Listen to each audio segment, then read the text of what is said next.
Muy buenas noches, señoras, caballeros. Bienvenidos al Gato al Agua. Hoy, martes, víspera de Nochebuena y Gato de Usares. ¿Por qué? Pues porque es víspera de Nochebuena. Y ya que estamos precisamente en estas señaladas fechas, me va a permitir usted una expansión. Y por favor, no se dé por aludido, es una cosa muy personal. Estoy hasta el moño de los renos. O sea, toda España llena de renos. De gente fingiendo que es un reno, de coches con cuernecicos como si es un reno, o sea, belenes con renos, ya no hay Sagrada Familia ni nada. Y eso no es el mejor de los casos, porque a veces te ponen gnomos o elfos y tal. No es solo una expansión personal, y tampoco pasa solo en España. Una cosa que hemos visto en los últimos años en toda Europa es una progresiva desacralización, o más bien descristianización de la Navidad, que va perdiendo su sentido y se va convirtiendo en otra cosa bastante informe, ¿no? Aquí hay muchas consideraciones que hacer. Una, desde luego, es de carácter propiamente religioso o cultural, si usted quiere. Hay un elemento clave de la identidad europea, que es el cristianismo, que está siendo progresivamente apartado. Hay que decir, por cierto, que sin que se inquiete mucho por ello la propia Iglesia, tanto las católicas como las protestantes, ¿eh? Bueno. Y luego hay otro elemento que es el de la colonización cultural. Y este me parece que es, porque no se cuenta casi nunca, porque a la gente le molesta mucho, ¿verdad? Pero me parece que es bastante oportuno recordarlo. Renaud Camus, que es el autor francés que ideó el tema de la gran sustitución, es decir, se cambia una población por otra, inmigrada, dijo en un libro reciente que esta gran sustitución no habría sido posible si antes no hubiera habido una pequeña sustitución. La gran sustitución de un pueblo por otro habría sido imposible si antes ese pueblo, ahora sustituido, no hubiera perdido su cultura, sustituida por otra. Y es verdad, efectivamente, que la cultura europea clásica moderna, en la que nos hemos educado todos los de boomers para abajo, ha desaparecido por completo. Y ha desaparecido en buena medida, suplantada por una ola de colonización cultural anglosajona, o más bien de cultura mundial de masas, que ha hecho que progresivamente desaparezcan elementos característicos, por los Reyes Magos, por ejemplo. Y ahora aparece un tío gordo así, con panza, riéndose, con una campanilla, ¿no? Y luego ya ni el tío gordo ni nada, solo los renos.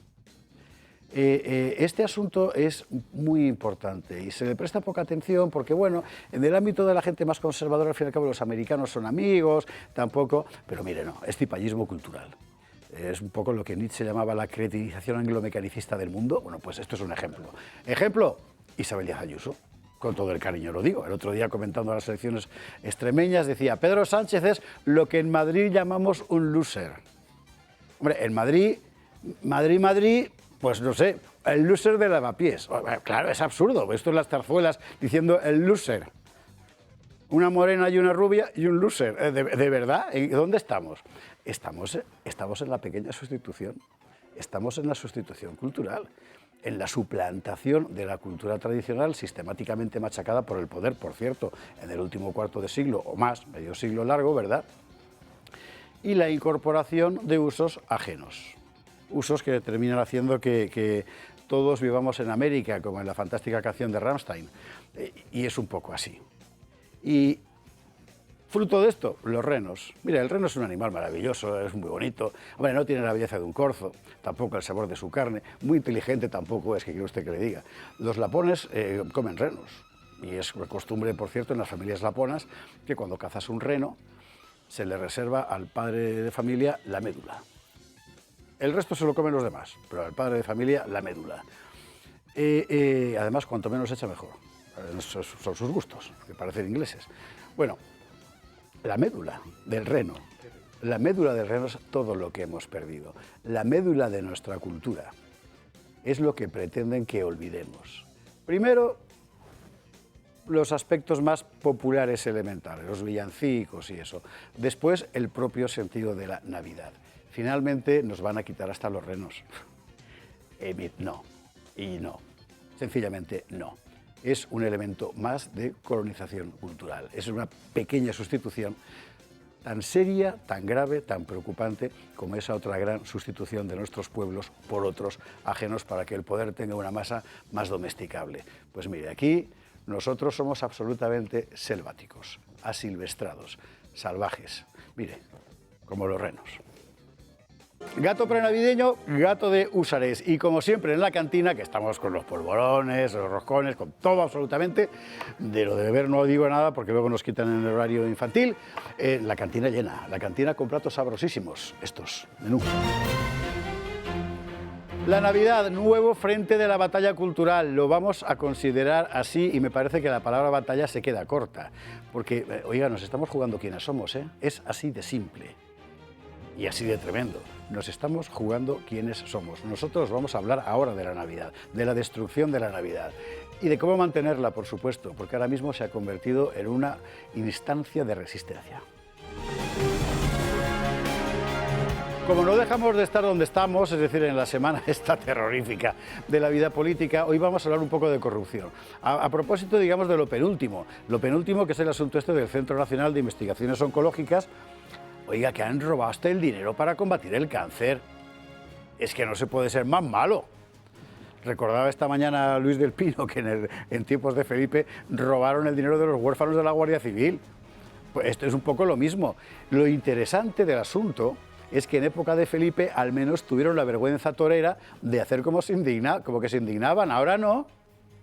Bueno, vamos a contar esta historia que nos va a dar pie para evaluar el estado corrupto, pestilente de la política española. Vámonos a Hispanoamérica, noticias muy importantes. Es evidente que hay un giro político en todo eso que se llama subcontinente, el hispano. Hacia la derecha es muy importante sin ninguna duda. Ahora bien, quiero recordar una cosa. Es un giro hacia la derecha que en buena medida viene amadrinado por Washington. Y eso significa también que la hispanidad retrocede. Sí, seguramente Donald Trump es el menos antihispano de los presidentes norteamericanos que hemos conocido, pero no por eso deja de ser lo que es. Y su proyecto es el de América para los norteamericanos. ¿La hispanidad se puede resentir? ¿Están obligados a elegir los mandatarios hispanoamericanos entre el Foro de Sao Paulo y la sumisión a Washington? Me parece que es una pregunta que ya sé que es muy incómoda, pero justamente por eso hay que hacerla.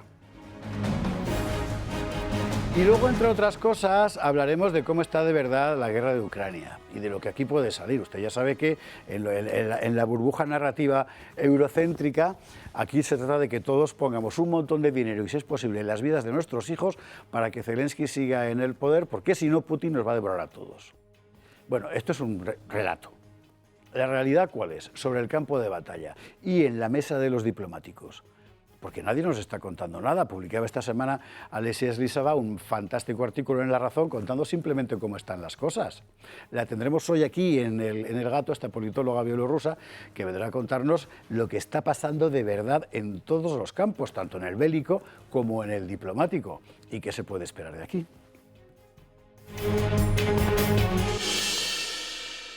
¿Con quién veremos estas cosas? Pues con nuestros contertulios de esta noche, Húsares Cominfo.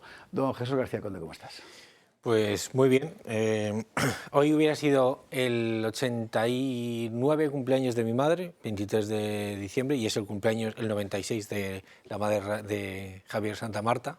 Ah, mira, pues nada, fuerte abrazo para Javier y para ti también, por supuesto. y son del mismo día. Son del Vuestras mismo... madres, qué gracia. Sí, fíjate, estamos unidos por más cosas, según Fernando Paz, pero no Aparte de la barba. No preguntaremos mucho, pero bueno. Y fíjate, como va a ser Nochebuena, no sé si esto dejarlo para el final, vamos a dejar para el final. De momento, para ahora, este libro de don Jesús Mateo, que es un cura de Valladolid, a variar, que es muy amigo de mí, vamos, era el cura que rezaba los responsos, que rezó los responsos por mis padres, por ambos, que casó a mi hermana Merche, que es la que es ferviente seguidora de Carlos Esteban, más que mía. Buen gusto. Buen gusto, dice. Y en este libro, don Jesús Mateo habla de lo contento y de lo feliz que ha sido su vida siendo cura y dándose a los demás. Hice una presentación en Valladolid, hice la presentación del libro en Valladolid. Este libro lo presentó Luis Javier Argüello, que en esa ocasión estuvo muy bien, porque presentó la vida de un cura, y yo espero que ese darse a los demás por la fe cunda de ejemplo también en los obispos. De Argüello hay que decir una cosa. Argüello se ha puesto en un sitio donde inevitablemente va a recibir todas las tortas. Y él lo sabe, que tienes ese tipo de puesto donde nunca vas a salir bien parado. Pero personalmente, como que con frecuencia se le critica, claro, pues la culpa es suya por haberse puesto ahí, lo que sí que quiero subrayar es que desde el punto de vista personal es un tipo extremadamente respetable. Muy leído, por supuesto un pedazo de pan, buena persona, o sea, eso quede claro, ¿eh? Porque muchas veces cuando uno empieza con las críticas y tal, lógicas, ¿no? Y este oficio consiste además en eso, ¿cómo decir? Hay veces que la animadversión personal puede sobre el juicio crítico objetivo, ¿no? Así que en lo que concierne a Argüello, no solo sea porque sea profesor de ISEP, que lo es, amigo de Miguel Ángel Quintana Paz, que lo es que objetivamente es un tipo de primera. Luego ya, joder, sí, bastante cruz tiene. Yo no, desde luego no lo habría querido para mí. No, hombre, pero sí es verdad que le ha dado la providencia una ocasión para ser mártir. Para ser bueno, pues para ser mártir, pero eso en el fondo es una palma, es un honor también. En el libro, uno de los libros que me han dado para reseñar en Razón Española, y habla Martínez Camino, cuya ahí tengo menos cosas buenas que decir, pero en fin, pero habla de cómo los 39 mártires de Turón, cuando escribían a sus familiares, decían, viendo próximo el momento del martirio, Dios me ha dado el honor de la palma del martirio. La palma del martirio. Vamos a recordar el libro. Perdón. El libro se llama Las memorias de un párroco, de don Jesús Mateo Fernández. ¿Editado? Yo creo que es editado por él mismo, porque imprime Angelma Artes Gráficas, no sé si es la imprenta o la editorial, es una editorial, pero bueno, es un señor muy majo. ¿Puedes enseñar también el otro libro que tienes? Porque yo creo que a buena parte de nuestra audiencia le va a resultar familiar. El otro ese libro joven poeta que es este joven poeta que es Blas Piñar López, sí, que igual que don Jesús Mateo era muy buen amigo de mis padres, aparte de un notario y un gran político, orador y teólogo, y que en el año 38 escribe esto sobre... El año 38, tenía el 20 años o por ahí. Escribe esto sobre la Nochebuena, que es por lo que lo he traído yo. Decía, que retorne la paz a nuestra España, que retorne la paz a las conciencias, que los hombres que hoy luchan en el frente, en otra Nochebuena estén todos en casa en torno a la mesa. Jesús García Conde, bienvenido, buenas noches. Don Carlos Esteban, ¿cómo estás? Muy bien, yo quería hacer una puntualización a ese magnífico editorial que has hecho sobre la pérdida de la Navidad. Y es que, siendo malo, ojalá fuera una colonización de la anglosfera, porque no es ni eso. Es decir, la Navidad, como se presenta ahora, ha sido una colonización que se ha hecho sobre la anglosfera también, previamente. Quiere decir que ni era normal ni acostumbrado en Inglaterra o Estados Unidos el tipo este gordo con rojo y blanco, que sabemos que es por los colores de Coca-Cola, ni los villancicos eran villancicos que hacían referencia al hecho que celebramos, que es el nacimiento de Jesús, y ahora en cambio son que las Navidades son muy blancas y que Rudolf tiene la nariz roja, y cosas así. Que por cierto, ese tipo, Irving Berlin, lo hizo muy a propósito para descristianizar las canciones de Navidad, porque él no era de la misma fe. Entonces quería, disfrutaba. ¿Era de una fe previa, tal vez? Sí, una fe anterior. Y entonces eso, que era un tío que estaba muy metido ahí, que había nacido ahí, que era un americano más y quería disfrutar del tema, pero no apoyaba eso. Entonces hizo una serie de villancicos muy conocidos todos, como White Christmas, como tal, que son los que se oyen en los grandes almacenes y esas cosas, y que eran, pues eso, que la Navidad era lo que es ahora, es la Navidad, la fiesta blanca, la fiesta de invierno, ese tipo de cosas, ¿no? Vamos a hacer regalos, no se sabe muy bien por qué, celebrando qué. Y lo que creo que es, voy a quedar muy rojo, pero creo que es el capitalismo lo que realmente ha desculturalizado la Navidad. Yo estoy de acuerdo contigo enteramente, sí. No, es verdad, ha sido el mercado, ¿eh? Mamón.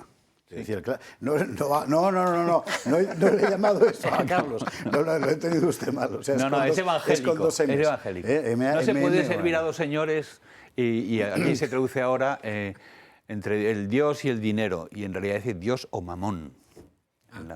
Ahí estamos. Don Carlos, bienvenido, muy buenas noches. Don Fernando Paz, ¿cómo estás? Entusiasmado, como siempre, realmente entusiasmado como siempre, pero más, porque esto de la Navidad me ha gustado particularmente. Yo no tengo nada que matizar y además pues, creo que nos llevaría muy lejos. Es el capitalismo porque al final el capitalismo termina en el mismo sitio que el comunismo, exactamente igual. O sea, son dos caras de la misma moneda y es un proceso de secularización muy agudo. El problema está en que es ciertamente una imposición de la sociedad de consumo, todas estas cosas y tal, pero tiene unas raíces profundas. Lo de los regalos es muy antiguo, ya los romanos intercambiaban cosas, las saturnales, etc. Y sobre todo procede de la secularización brutal impuesta por la cultura protestante. Yo sé que hay gente protestante que nos ve y que va a protestar. y que me detesta, probablemente. Pero no es un juicio sobre la fe de nadie, sino la constatación de un proceso histórico. El protestantismo empezó a secularizar mucho antes que el catolicismo, eso es así objetivamente, y es una reflexión que ellos deberían hacerse, y si no, y yo sé que lo hacéis además, a los amigos protestantes que nos ven lo digo, que ciertamente los hay, mirad a Alemania, es el ejemplo perfecto. Sí. Y el caso de la Navidad se le inventa Coca-Cola, como lo conocemos, en 1931, un publicista de origen sueco, norteamericano y tal. Pero es que ya en fechas muy tempranas de la modernidad los ingleses inventan lo del Father Christmas, ¿no? Porque no se puede venerar a los santos. Y entonces inventan ese Padre Navidad que luego pasa a ser Papá Noel, de Father Christmas a Papá Noel, porque con el complejo cultural que tienen con Francia, pues toman la palabra Noel, tal, todas estas cosas. Entonces eso va evolucionando y del original y generoso San Nicolás, que iba ayudando a los pobres. Qué bueno, pues, que por lo menos en América, digamos pues que lo han deformado, pero sigue Santa Claus, sigue siendo el San Nicolás. Es San Nicolás, pero ya no es San Nicolás ni tiene nada que ver. Al final acaba con los coches y los cuernos de los renos, ¿no? Ahí estamos. Es así. Y en esta casa tenemos a Borja Montoro, que tiene también esa imagen de San Nicolás. Creía que los Fuerte cuernos. abrazo para Borja. Ha tratado de ser un cumplido, no ha quedado bien, pero Borja, sabes que te queremos una barbaridad. Borja, que además está por las mañanas con Luis del Pino, y conste que yo le he dicho que pase por aquí, ¿eh? Lo que pasa es que... Es un fenómeno. El otro día estuve en su taller. Es un fenómeno. ¿Estuviste? En su taller. Igual que suerte. Sí, porque es como entrar en la capilla. O sea, Bueno, es que Borja es uno de los grandes talentos internacionales del cine de animación. Reconocidísimo, dibuja además, que da gusto verlo, es una cosa. Sí. En fin.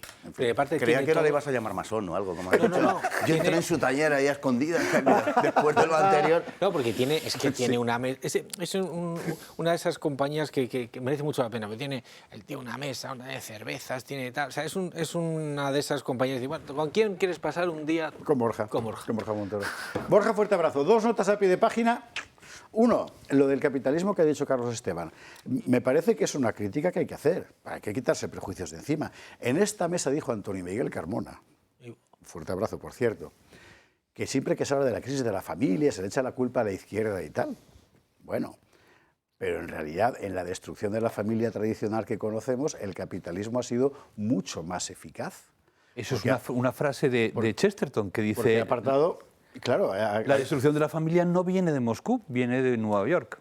Apartado es así, o sea, lo ha roto porque los ha sometido a todos al mercado de trabajo. Eso es así. Y me parece que es una reflexión que vale la pena hacer, quitando los prejuicios de encima. 2, respecto a la cuestión de la secularización y los amigos protestantes, es muy interesante una cita que hace Emmanuel Todd en su último libro, La derrota de Occidente, donde él explica que... si el Occidente, es discutible, pero yo digo lo que él dice, si el Occidente moderno se ha construido, el Occidente contemporáneo, sobre la potencia anglosajona protestante, la secularización del protestantismo, el descreimiento, inevitablemente llevaba, por tanto, al colapso de la civilización occidental moderna, y me parece que es una reflexión que vale la pena hacerse.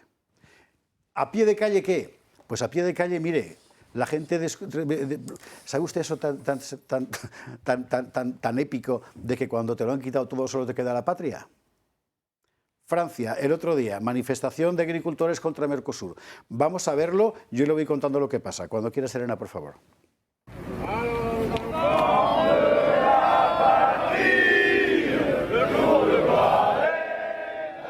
Lamentablemente me han mutilado el vídeo, o sea, de verdad esto no os lo voy a perdonar, porque lo interesante es ver cómo llega la policía a reprimir a los agricultores que están protestando contra el Mercosur. Entonces, 2 de los agricultores salen, lanzan una arenga formidable a los guardias y les explican, ahora vamos a cantar el himno nacional porque estamos con vosotros, le dice a los gendarmes, y ponen una rodilla en tierra y se ponen a cantar esto que están ustedes escuchando.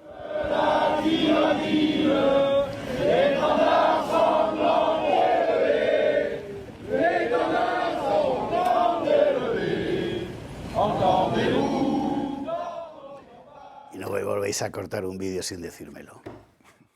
Claro, porque lo impresionante de este vídeo, que en todo caso lo tiene usted en mi X, si lo quiere ver, o sea, antes Twitter, es la arenga. Cuando va a cargar la gendarmería con sus... bueno, no sé cómo se llaman las lecheras en Francia, como se llamen, ¿verdad? A los agricultores que salen... ¿Los qué? Lechea. Sí, ¿no? Salen dos y se ponen delante y les dan un discurso, vamos, o sea, ese discurso algún día saldrá en alguna parte, porque es extraordinario. En fin. Bueno, una cosa más, muy importante, a Silvia. Esto es de verdad, o sea, lo mejor que tiene este programa son sus espectadores. Silvia, esto ya lo enseñamos en su día en imagen. Yo lo quiero enseñar aquí, por favor, cuando queráis, a ver si podéis ponerlo. O sea, el cariño que hace falta para ponerse a hacer esto, donde estamos nosotros, Fuster también, pero Fuster que no está, aquí en la mesa, de verdad, es absolutamente encantantadora. De verdad, A mí me Silvia, ha puesto muy viejo, ¿eh? ¿Eh? A mí me ha puesto muy viejo. Yo Pues estarás encantado. No, a ti te ha puesto bien.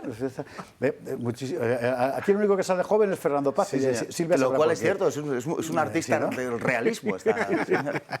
Silvia, de verdad, muchísimas gracias. Muchas gracias. Dos. Merci Atentos, beaucoup. Javier. De verdad, ¿eh? Javier es un abogado. Javier es un amante de la historia de España. Javier es un espectador fiel, él y su hija, sus hijas, que lleva tiempo explicando, o sea, pensando qué nos regala, ¿no? Entonces, después de darle muchas vueltas, ha cogido una figurita y la ha customizado para que sea Blas de Lezo. Así que él mismo se ha encargado de Blaslecizar. blasletizarlo, a cerrarle un brazo, mira, a cerrarle un brazo, una pierna, ponerle un... Javier, de verdad, o sea... Javier Fresno, nos ha mandado una carta que no voy a leer entera porque es una carta larga, pero abrazo fortísimo y conmovido, ¿eh? Conmovido, por supuesto, ¿no? De todos los usares, y naturalmente que pasa a engrosar el batallón de la Madrina Paz y en lugar destacado. Ahí estamos. Luego Sara y Belén me maldicen porque cada vez se tarda más en montar el decorado del programa, porque claro, hay que poner más bichitos, pero bueno, de verdad, Javier, muchísimas gracias. Bueno, nosotros vamos a empezar a destripar el mundo dentro de un instante. Antes, pasamos por Comunidad Solar. Ignacio Martí, buenas noches. ¿Qué tal? Hola, muy buenas noches, José Javier. Muy bien. ¿Y vosotros qué tal? Pues esperando la Nochebuena con auténtica pasión, como te puedes imaginar. Oye, vamos a ver, ya que estamos acabando el año, a lo mejor sería bueno empezar a recordar a todo el mundo lo que tenemos entre manos, ¿no? Es decir, Comunidad Solar, que desde el principio, ¿cuántos años lleváis ya, por cierto? 6, 7, 8, Pues, yo qué sé. Sí, por ahí llevamos... bueno, empezamos haciendo instalaciones fotovoltaicas, Claro. pero esto lo hacen muchas empresas, y con este nuevo producto, autoconsumo remoto, llevamos después de la pandemia. Fíjate, la cosa es, esta gente desde que nació con una idea singular, que por eso nos caen tan bien, que es que no se trata de forrarse con las renovables, porque eso lo hace todo el mundo, ¿verdad? Eso, en fin, tampoco van a perder dinero, usted comprenderá, sino que de lo que se trata es de ser capaces de comunicar al usuario cómo él puede beneficiarse lo más posible de esta historia. Empezaron con eso precisamente con las placas y a partir de ahí han ido desarrollando cosas. Una de ellas, pionera enteramente, que es la del autoconsumo remoto. Es decir, que usted pueda, esté donde esté y sin necesidad de tener en su casa placas, beneficiarse de este tipo de energía. Exacto. La idea nace del autoconsumo remoto para democratizar el acceso a la energía solar. Empezamos, obviamente, como todas las empresas de energía renovable y, en especial, energía solar, instalando paneles fotovoltaicos en las casas, y nos dimos cuenta que, oye, de verdad que la energía solar es solo para unos pocos. La energía solar no debería ser para toda la población. ¿Cómo podemos hacer para que la energía solar la puedan disfrutar toda la población en nuestro país, independientemente si vive en un chalet o no? ¿Cómo se puede realizar eso? Entonces y nuestro CEO fundador, Paco Ragajeles, entre otros amigos, empezaron a investigar y vieron que había una posibilidad. La posibilidad era crear grandes parques solares y después convertirse también en comercializadora para poder pasar la energía de esos grandes paneles a los domicilios de los clientes. Y no solo eso, sino que también fomentar la independencia energética, es decir, que no pagues la energía solar a modo de alquiler como lo hace todo el mundo hasta la fecha, sino que, oye, ¿por qué no tienes tus propios paneles solares y puedes ser productor de tu propia energía? Y así nació Comunidad Solar. Y además, sin arrancar un solo olivo, que es que por eso nos cae fenomenal, es que llevamos mucho cuidado de dónde poner las cosas. Eso es muy importante, porque claro...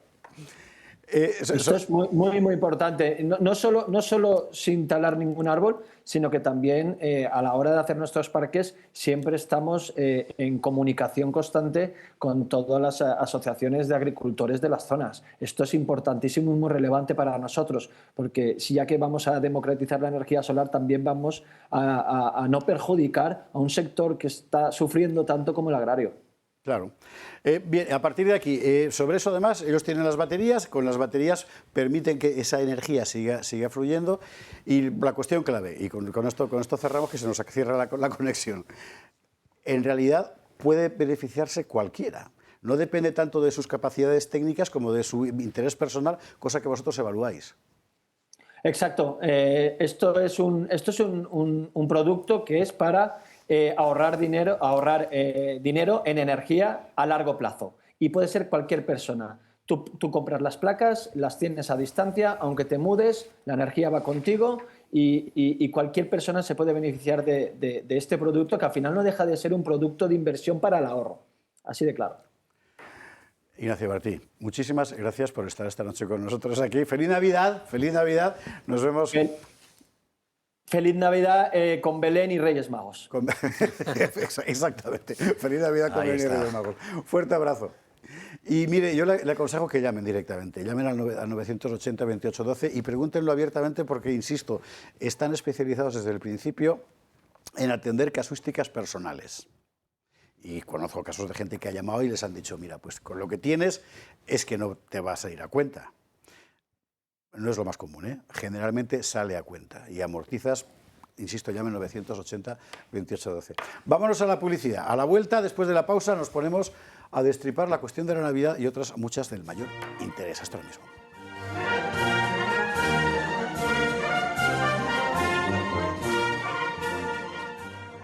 Estamos de vuelta, gato de martes, prenavideño, gato de húsares a nuestras espaldas, los húsares de nuestro maestro y padrino Augusto Ferrer Dalmau, que por cierto ha felicitado a las fiestas a todos sus seguidores con una preciosa estampa invernal de los tercios. Sobre la mesa, el batallón ya interminable de la Madrina Paz con las figuras de Francano, fuerte abrazo, y todos los que nos habéis ido mandando a lo largo de estos años.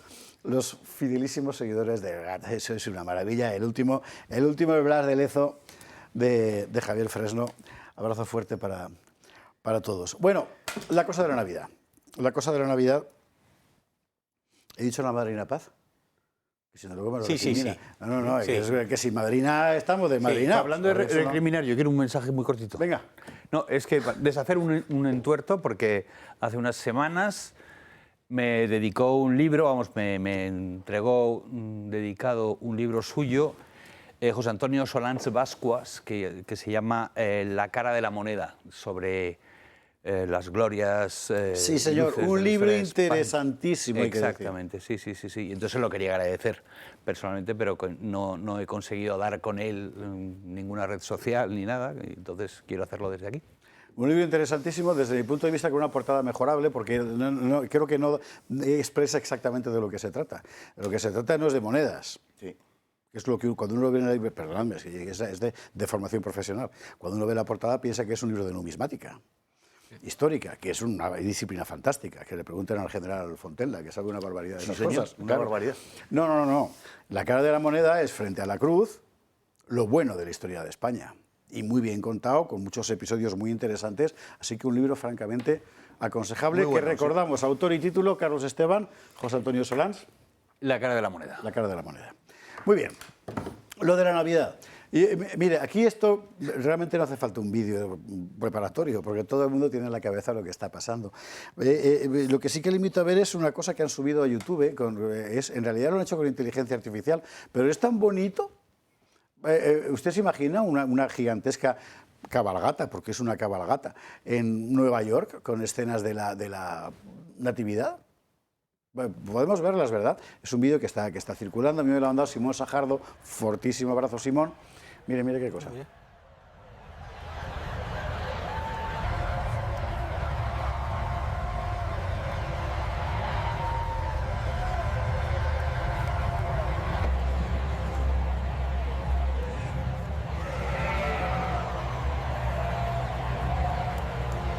Happy holidays, New York!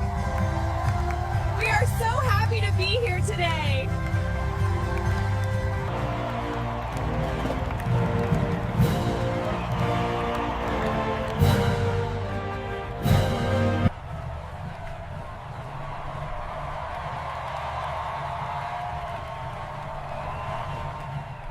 Bueno, yo sé que a más de una la conferencia episcopal le va a fastidiar mucho lo que yo voy a decir, pero el día que consigamos que esto pase en las calles de Madrid, por ejemplo, o de Barcelona, o de Bilbao, o de Valencia, en Sevilla no costaría mucho, ¿eh? Lo harían encantados. O de Nueva York, me parece que ese día habremos hecho una gran cosa. Esto es una construcción con inteligencia artificial. Pero es precioso. Es que es demasiado llamativo, es que es demasiado no sé qué. Mire, sí, es popular. Y todo lo que es popular es siempre así. Por eso tiene una densidad emocional que no tiene otras cosas. Y lo que tenemos hoy en realidad no es esto. Lo que tenemos hoy es un montón de gente corriendo por la calle, algunos con los cuernecicos en la cabeza, buscando algo que comer, algo que comprar, algo que no sé qué, y no sabes muy bien por qué ni qué carajo hacen en la calle. Hace un frío del demonio y se ha hecho de noche, ¿entiende usted? Pero bueno, la Navidad, que se acabó. Hemos empezado comentando este asunto y si os parece seguimos con él. Pues sí, y así le doy pie también a Fernando Paz a que explique por qué es bueno las manifestaciones populares. O sea, cuando se dice cuando tú decías en tiempos modernos que presentasteis que lo íntimo había pasado a ser público y lo público como la religión había pasado a ser íntimo, es una de esas quiebras del proceso de secularización. ¿El protestantismo? Y pues, del protestante, pues será, no lo sé. No, sí, lo de hacer de la fe algo completamente íntimo. Tú estás relacionado directamente con Cristo, no tienes ningún auxilio por parte de los otros. No lo necesitas. Ay, claro. Claro. Y destacar, ya que hemos hablado antes de Javier Santa Marta, que en el Escorial hay un Belén viviente que ocupa todo el centro, que sería algo así como una forma estática de hacer esa representación, pero efectivamente en el pero no es viviente, ¿no? De la Escorial, son figuras. No, tiene razón. Sí, desde hace muchos años, sí. Ahí va, tiene además, pues todo el centro de San Lorenzo. Sí, no, es verdad, no es viviente, pero bueno, pues son... o sea, son... Lo que quería decir es que son figuras a escala real, ¿no? Y con eso ya termino para que nos explique esto, Fernando, que me gustaría reivindicar la tradición de visitar belenes en Navidad. Yo en Valladolid, que no ha salido antes dentro de la lista de ciudades, pero en Valladolid yo veo, porque yo lo hago, veo las Angustias y tal, la gente va recorriendo belenes, en Valladolid se puede porque están todos muy cerca unos de otros, pero la gente va, echa una monedita, se ve el Belén napolitano del Museo de Escultura, pero... procede. Bonito Valladolid, ¿verdad? Sí. No había hablado de eso. No, bueno, en Valladolid está el Museo Nacional de Escultura, por ejemplo, quiero recordar. Pero que tiene un Belén es napolitano. Un pedazo de museo impresionante.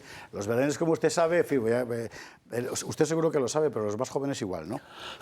Es una tradición italiana, napolitana. Arranca con San Francisco de Asís, que es el primero que lo hace, y además viviente en su día. A partir de ahí se va convirtiendo en tradición propiamente escultórica, que llega a un grado de perfección formidable.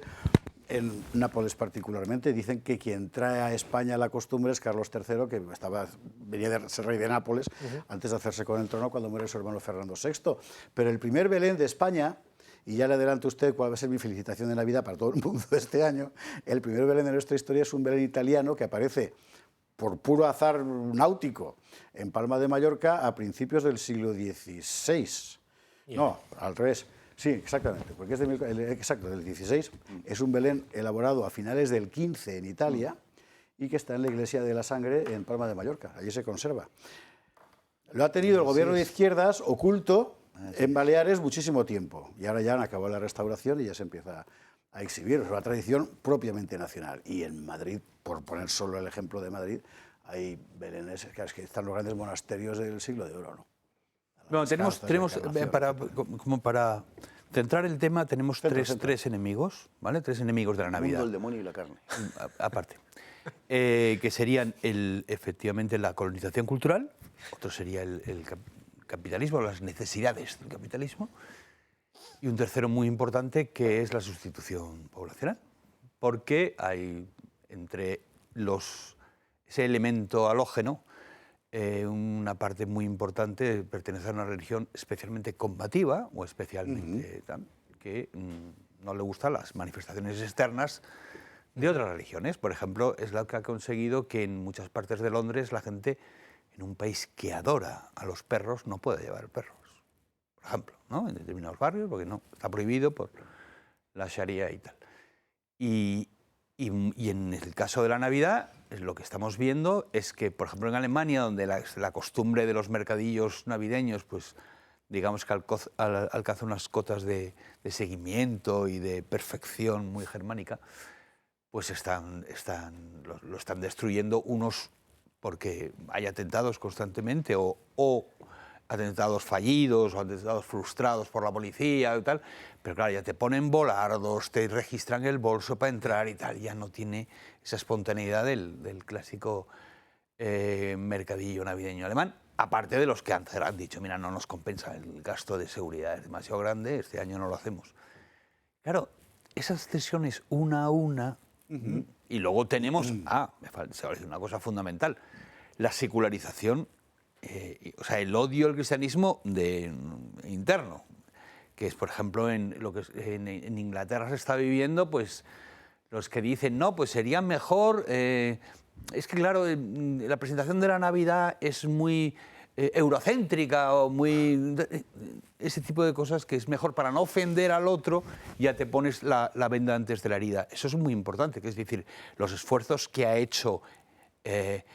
vosotros que habéis hablado a menudo del tema de la persecución religiosa en España y tal, por ejemplo, igual se ha dado en Francia y en otras partes, y esto de una manera no violenta se lleva haciendo muchísimo tiempo. Desanimar. Sabemos que una tradición, por ejemplo, del país todos los años en Navidad y en Semana Santa es ¿por qué la Navidad, por qué Jesús no nació el 25, por qué no tal? ¿Sabes? Es como desacralizar constantemente.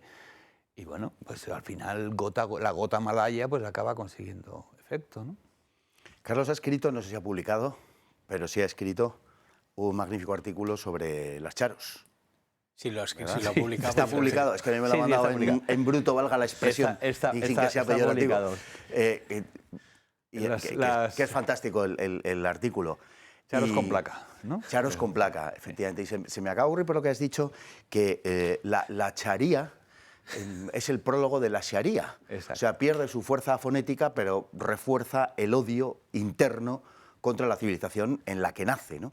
Es un precedente, digamos, es una consecuencia. Es una preparación, y es una preparación. Es una preparación, efectivamente, es un ablandamiento, pero producto de ese proceso de secularización. La izquierda, a finales del siglo XIX, había acuñado una frase que era relegar la religión al sagrario de la conciencia individual, para disimular un tanto lo que era abiertamente una persecución contra la Iglesia, porque justamente, y esto se lo brindo a la Conferencia Episcopal, lo que pretenden es expulsar a la religión del espacio público. Claro. Les da igual lo que pienses o no pienses, o creas o no creas. Es una forma de protestantización, porque en eso consiste. Otra de las muchas formas de protestantización que ha adoptado la Iglesia Católica en las últimas, o que ha tolerado, en algunos casos adoptado entusiásticamente en las últimas décadas. Eso es una realidad. Entonces, el problema está en todo lo que has contado, pero forma parte de manera muy clara del proceso de arrebatarnos la identidad. Y en una cosa muy, muy, muy, muy honda. O sea, al final sí, es el capitalismo y sí, es la sociedad de consumo, claro, la que ha desacralizado todo esto y la que tiene la culpa de los cuernos de los renos, por lo menos de los renos, sin duda ninguna. Pero el problema aquí está, con lo que decía el señor Carmona, del PSOE, que tuvimos aquí mucho tiempo, el problema está en que, aunque funcionalmente ha sido más eficaz, no cabe duda, la labor de zapa permanente del capitalismo a este respecto, la izquierda le brinda la coartada moral. Sí. Esa es la cuestión. Sí. En esto, como en cualquier otro tema, al final eso lo ha entendido perfectamente la izquierda. La izquierda puede renunciar al procedimiento por el cual pretende llegar a una sociedad materialista, al procedimiento, al modo, al método, a la forma, puede renunciar, pero nunca al fondo. Hay un artículo luminoso, me vais a permitir que lo invoquen en estas fechas tan entrañables, del 31 de julio, si no recuerdo mal, de 1935, que apareció en ABC, firmado por un tal José Antonio Primo de Rivera, que se llama El bolcheviquismo. Y lo explica de una manera perfecta, luminosa. Yo jamás podría, en fin, aspirar a eso. De verdad que vale la pena que cuando termine el programa y eso, lo busquen, porque explica perfectamente en qué consiste esto y por qué la identidad del capitalismo y del comunismo se produce. Y la izquierda, digo, lo ha entendido a las mil maravillas. Ya no le importa cómo llegar a esa sociedad materialista. Ya ha renunciado a los proyectos colectivistas. Ahora lo que ha hecho ha sido fragmentar hasta la individualidad y enfrentarnos a unos con otros, porque en realidad lo que se pretende en colectivos, y cuando empleamos la palabra lingüísticamente de colectivo y tal, ellos saben que eso no existe, que realmente no hay ninguna identidad colectiva a ese respecto. Hay todo lo más pequeños grupos. Lo que hace es utilizar eso para arrojarnos los unos contra los otros. Está llegando al mismo sitio por el camino del extremo individualismo. Y al final, la celebración que hacemos de Navidad, no la celebración del 24 me refiero, sino de las fiestas, que incluso han impuesto eso, felices fiestas, como si estuviéramos en la verbena del pueblo, ¿no? Son las fiestas de septiembre, de la cosecha. Bueno, pues algo así. Al final han conseguido su objetivo, lo están consiguiendo, no les vamos a dejar, pero están en ello. El colectivo es la fragmentación artificial de las comunidades naturales. Eso es, exactamente Ole, eso. Ole, ¿cómo te ha salido? Exactamente eso. ¿Te ha salido? ¿Verdad? Qué frase. Jesús. No, es que porque efectivamente hay colectivos que sacan carrozas a la calle, que eso no tiene ningún problema y nadie y nadie protesta frente a eso. Pero si hubiera si se diera una carroza, ¿Qué colectivo? ¿De qué colectivo estás hablando? LGBTI, plus, perfecto. Que se intenta decir las letras. No es verdad que no se puede. Mira cuando... En Tennessee, en el desfile de Navidad de este año, han rechazado la participación de un grupo de estos. Bueno, en Tennessee, claro, tío. Sí, ya. En Tennessee. Pero mira cuando ellos quieren ocupar el espacio y cuando ellos quieren tener presencia en la sociedad, cómo sí colectivizan. Claro. Mira cómo ahí sí lo hacen. A los que nos restan, digamos, esa perspectiva comunitaria es a los demás. Y efectivamente es así. La colectivización es la ruptura de una unidad natural previa, una unidad, la comunidad. Claro. Y creo que vosotros contasteis que no sé si al alcalde de Lérida, en medio de la guerra civil, por permitir la cabalgata de los Reyes Magos, ¿no? Sí, es una historia bien conocida, efectivamente. Bueno, mire, sobre lo que estaba diciendo antes Fernando Paz, es muy interesante tenerlo en cuenta. Una obsesión del pensamiento materialista liberal. Y yo sé que los liberales de ahora dicen, no, eso no es liberalismo, porque eso era jacobinismo. Psh, bueno, vale. Ese no es verdadero. Ese no es el verdadero liberalismo. Bueno, ya. Es precisamente la expulsión de lo sagrado del espacio público. Y no hay mejor ejemplo que la muy masónica Tercera República Francesa, a la que tantos han imitado también en España. Hay una ley de 1905, la hemos citado varias veces en Francia, que sigue vigente, que prohíbe la exhibición de símbolos religiosos en lugares públicos. ¿Se aplica? Pues mire, no se aplica porque cuando llegó la Primera Guerra Mundial los católicos franceses no querían ir a pelear por esa república. Pero, por ejemplo, en Béziers, donde el alcalde es Robert Menard, el fundador de Reporteros Sin Fronteras, por cierto, hay una guerra permanente porque Robert Menard se empeña año tras año y multa tras multa en poner un pesebre, un crèche que se llama allí, en el ayuntamiento. Y le sabe que le van a multar, él lo pone igual. Y este año, por supuesto, me parece que sin multa por primera vez lo ha vuelto a poner, porque justamente la ocupación del espacio público es lo que determina la identidad de una comunidad. Por eso es tan importante que se vea. Y por eso los musulmanes, aunque tengan miles y miles de mezquitas, hacen la oración en mitad de la calle. No, y de hecho lo hemos aludido yo alguna vez. Sí. El informe que se publicó hace unos meses, que se filtró hace unos meses de los hermanos musulmanes en Francia, todo el énfasis era en la ocupación del espacio público y en la visibilización de su causa, que ha sido lo mismo que han hecho siempre, salir del armario, salir de los distintos armarios, frase acuñada precisamente por el colectivo LGBT, tal, todos estos. Claro, porque saben que la visibilización y saben que la ocupación del espacio público es lo que te da una personalidad social y lo que te permite imponerte al final. Alguna vez nos referimos aquí, Amedrentar si os acordáis, a la frase de Bertolt Brecht, cuando después de las manifestaciones del 17 de junio de 1953 en Berlín Oriental dijo aquello de el gobierno tiene que elegir otro pueblo. La solución, ¿Vale? se llama ese ¿Vale? poema. La solución, el poema de la solución. Bien, exactamente eso es lo que está pasando. Exactamente eso. El gobierno, los gobiernos, las élites, las oligarquías han decidido elegir otro pueblo. Es exactamente así. Es eso. Han dicho, este pueblo no me gusta. Vamos a crear otro pueblo. Atentos a lo que publica Rodrigo Ballester en X. Rodrigo es el usuario de allá, de Budapest, que aparece por aquí cuando viene. Porque la semana que viene, aunque él está en Budapest, va a entrar, y siempre hemos hablado hoy, porque ha descubierto una cosa aterradora. Usted ya sabe lo que hay con el Pacto de Migración y Asilo de la Unión Europea, que dicen que bueno, que a lo mejor zarandajas o paparruchas, como decía el señor Scrooge. Bueno, el Tribunal de Justicia de la Unión Europea ha tomado medidas concretas que en la práctica significan que ningún país va a poder limitar la inmigración ilegal. Lo vamos a contar la semana que viene, pero es muy importante porque es que no es un azar, no es un error, no es un... No, el objetivo político deliberado de la oligarquía es esa sustitución poblacional. Y dentro de eso, mire, pues sencillamente dejaremos de ser lo que somos. Y sinceramente le digo, me da exactamente igual que todo el mundo sea blanco y rubio y tal, si están o rezando a Alá o rezando a Mammón, ¿verdad? Claro, o sea, no, Europa es otra cosa. Y Europa es esencialmente cristiana. Señores, hay que hacer la publicidad. Pero bueno, podéis cerrar esto con una rúbrica... Pues por juntar dos cosas de las que han hablado Fernando y Carlos, es que la conferencia episcopal, cuando cuando el Ayuntamiento de Jumilla, un acuerdo en Jumilla, dijo, oiga, que si quieren hacer la matanza del Cordero, que ahí, que en un pabellón y tal, pero eso de hacerlo en la calle no. La conferencia episcopal se posicionó al lado de los que sí querían de la comunidad árabe, es decir, de la comunidad musulmana, no árabe. Claro, entonces... Es decir, si cuando los nuestros se ponen de parte del lado equivocado, pues mal asunto. ¿Cómo era la rima de hay que quemar ¿Lo de los sarracenos? ¿Lo de los sarracenos? Que vinieron los sarracenos y nos molieron a palos. En fin, la matanza del cordero y la matanza del reno. Ay, a la no hay fiebre renal o como se llama.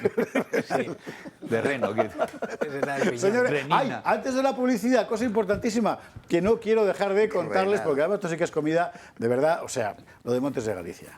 Mira, estamos hablando de la cosa identitaria, pues tal cual, o sea, coge usted Galicia, la Galicia de toda la vida, con sus sabores, sus aromas, lo trae a Madrid, plum, y monta Montes de Galicia, que es lo que han hecho los Espasandín, padre e hijo, en la calle Azcona 46, y es un sitio fantástico. Yo he estado. O sea, ¿tú has estado? Y yo. También. Pero yo grabando un podcast, no comiendo. No, o sea, ¿sabe usted qué es lo...? A mí se me va un poco de presupuesto. A mí, pues ya lo arreglamos, Carlos Esteban. Sí, venga. Es que es muy difícil encontrar un sitio donde todo está en su punto. Por ejemplo, el pulpo, que es complicadísimo que te quede en su punto. Está buenísimo. Y luego, está lleno. Y aún así estás hablando con el de enfrente y no hace falta gritar. Yo no sé qué pasa con la acústica de ese No es que sitio. estés hablando con el de la mesa de enfrente. Exactamente. No. El servicio no puede ser más profesional. Gente seria, se conoce la carta, se conoce la cocina. Bueno, oiga, tiene usted que probarlo. Además está en zona anti-Almeida, se puede ir sin que te persiga nadie. Y se puede aparcar. Y se puede aparcar, pero exacto. ¿Está entrando un hambre? Sí, bueno, pero hay parques. Hay algo. Que está francamente bien. Calle Azcona 46. Llame y pregunte. Ya verá usted que es que de verdad que no se va a arrepentir. Montes de Galicia, en la calle Azcona 46. Nos vamos a la publicidad. Y a la vuelta. ¿Sabe usted de Fortunati Jacinta? Todos hemos visto sus vídeos. Paloma Hernández. Se ha lanzado al mundo de la canción. Lo que oye usted. Y dentro de un instante la vamos a tener con nosotros porque nos va a presentar su primer álbum. pero no es Rosalía, no. Esto es música patriótica. Sí. Estamos de vuelta, Gato de Gato de martes, Gato de Úsares. Es que en realidad que mañana es Nochebuena. Sí. Claro. Así que, pero Úsares hoy. Fortunata y Jacinta, usted tiene que haberlo visto, y si no lo ha visto, pues grave error, ya lo está viendo. Dentro de toda esta ola de los últimos años, desde mi punto de vista, lo he dicho 1000 veces, la gran revolución cultural que está habiendo en España, que es la recuperación de la identidad histórica por parte del pueblo, hay mucha gente que se ha batido el cobre de forma espectacularmente brillante. Uno de ellos, sin ninguna duda, es el canal de Fortunata y Jacinta. Es una mujer que, formada en el mundo de la filosofía, del arte, un gran artista por otra parte, que dice que deja los pinceles aparte y se va a poner a reivindicar la historia nacional. Y lo hace en unos vídeos muy serios. Bueno, vamos a ver, son muy divertidos, pero quiero decir que lo que cuenta es muy serio, con invitados siempre de primer nivel, dando respuesta a preguntas elementales, básicas, fundamentales de la historia nacional, y que todo el mundo ha visto, reivindicando además el nombre de Fortunata y Jacinta, que eso es lo que ha hecho Paloma Hernández con tanto éxito, que después de todo eso además empezó a montar encuentros, los encuentros forjados, ¿verdad?, que reúnen, bueno, pues a lo más granado de la disidencia nacional en torno a ella, en realidad, en torno a Paloma, o en torno a ellas, en torno a Fortunata y Jacinta. Bueno, la novedad es que ahora que se nos pone a cantar. Miren. Lo saben todos los diputados, por los pasillos del Congreso se enteran que con Marruecos hay pacto y la verdad no se cuenta. Ay, que la verdad de la guerra híbrida de Marruecos no se cuenta. Y es lo que digo a la... Yo le digo que lo de las manitas no sabría hacerlo, pero bueno. Paloma Hernández, querida, ¿cómo estás? Muy buenas, querido José Javier. Un saludo a todos los componentes de la mesa y a todos los espectadores. Encantada de estar aquí. Pero ¿cómo se te ha ocurrido semejante cosa? O sea, no, hay que decir una cosa importante, tú cantas bien, pero no tanto, ¿no? No. Y además es que es una cosa que no se oculta, se ha anunciado de forma transparente. Es decir, las letras de estas canciones... Por cierto, tú decías música patriótica. Efectivamente, este álbum no podía llevar otro nombre. Se titula España. Ya está. Y está compuesto por 6 canciones. Las letras, evidentemente, las he escrito yo porque ese es mi trabajo. Yo me dedico a la escritura y a la crítica política. Pero evidentemente la música es un producto de una herramienta de inteligencia artificial, que vamos a recordar que no es inteligente, es una herramienta que está a nuestra disposición y a la cual hay que instruir. Entonces, que la gente pues valore de alguna manera que no simplemente se le ha dado un botoncito y la IA ha resuelto ya el problema, sino que hay que domesticar, hay que instruir a la IA. Y la verdad, José Javier, han quedado 6 pedazos de canciones patrióticas maravillosas, en un montón de estilos de estirpe hispánica. Muy interesante. La inteligencia es tuya, el artificio es lo que te pone el aparato, que es de lo que se trata. Exacto. Respóndeme a la pregunta de por qué. Es decir, tú has hecho tu canal de Fortunata y Jacinta, que conoce todo el mundo, y quien no lo conozca ya está en falta y tiene que conocerlo. Los libros que has publicado últimamente, 2 de ellos los has presentado aquí en este programa además. Y ahora haces esto, ¿por qué? Bueno, ahora hago esto porque me parecía que era momento ya de cantarle las 40, cantarle 4 frescas, digo, en una de las canciones, a estas élites artísticas, a este gremio mío del que yo procedo, el mundo de las artes en todas sus disciplinas, específicamente el mundo de la música y de la canción, que están en general o bien amedrentados por opinar abiertamente, ofrecer su opinión acerca del ambiente ideológico político pues que nos invade a todos, ¿verdad? Y que, sin embargo, bueno, pues están más interesados en adular a las oligarquías tiránicas y traidoras que nos gobiernan antes que presentarles una crítica. creo que han dejado de mano el aporte de su granito de arena en esta defensa de lo que es nuestro, de lo que es nuestra comunidad política, la defensa de España, la defensa de la patria. Por tanto, José Javier, si ellos no lo hacen, pues lo tenemos que hacer los demás echando mano no de una voz gloriosa de la que yo no dispongo, sino de las herramientas que nos ofrece la tecnología.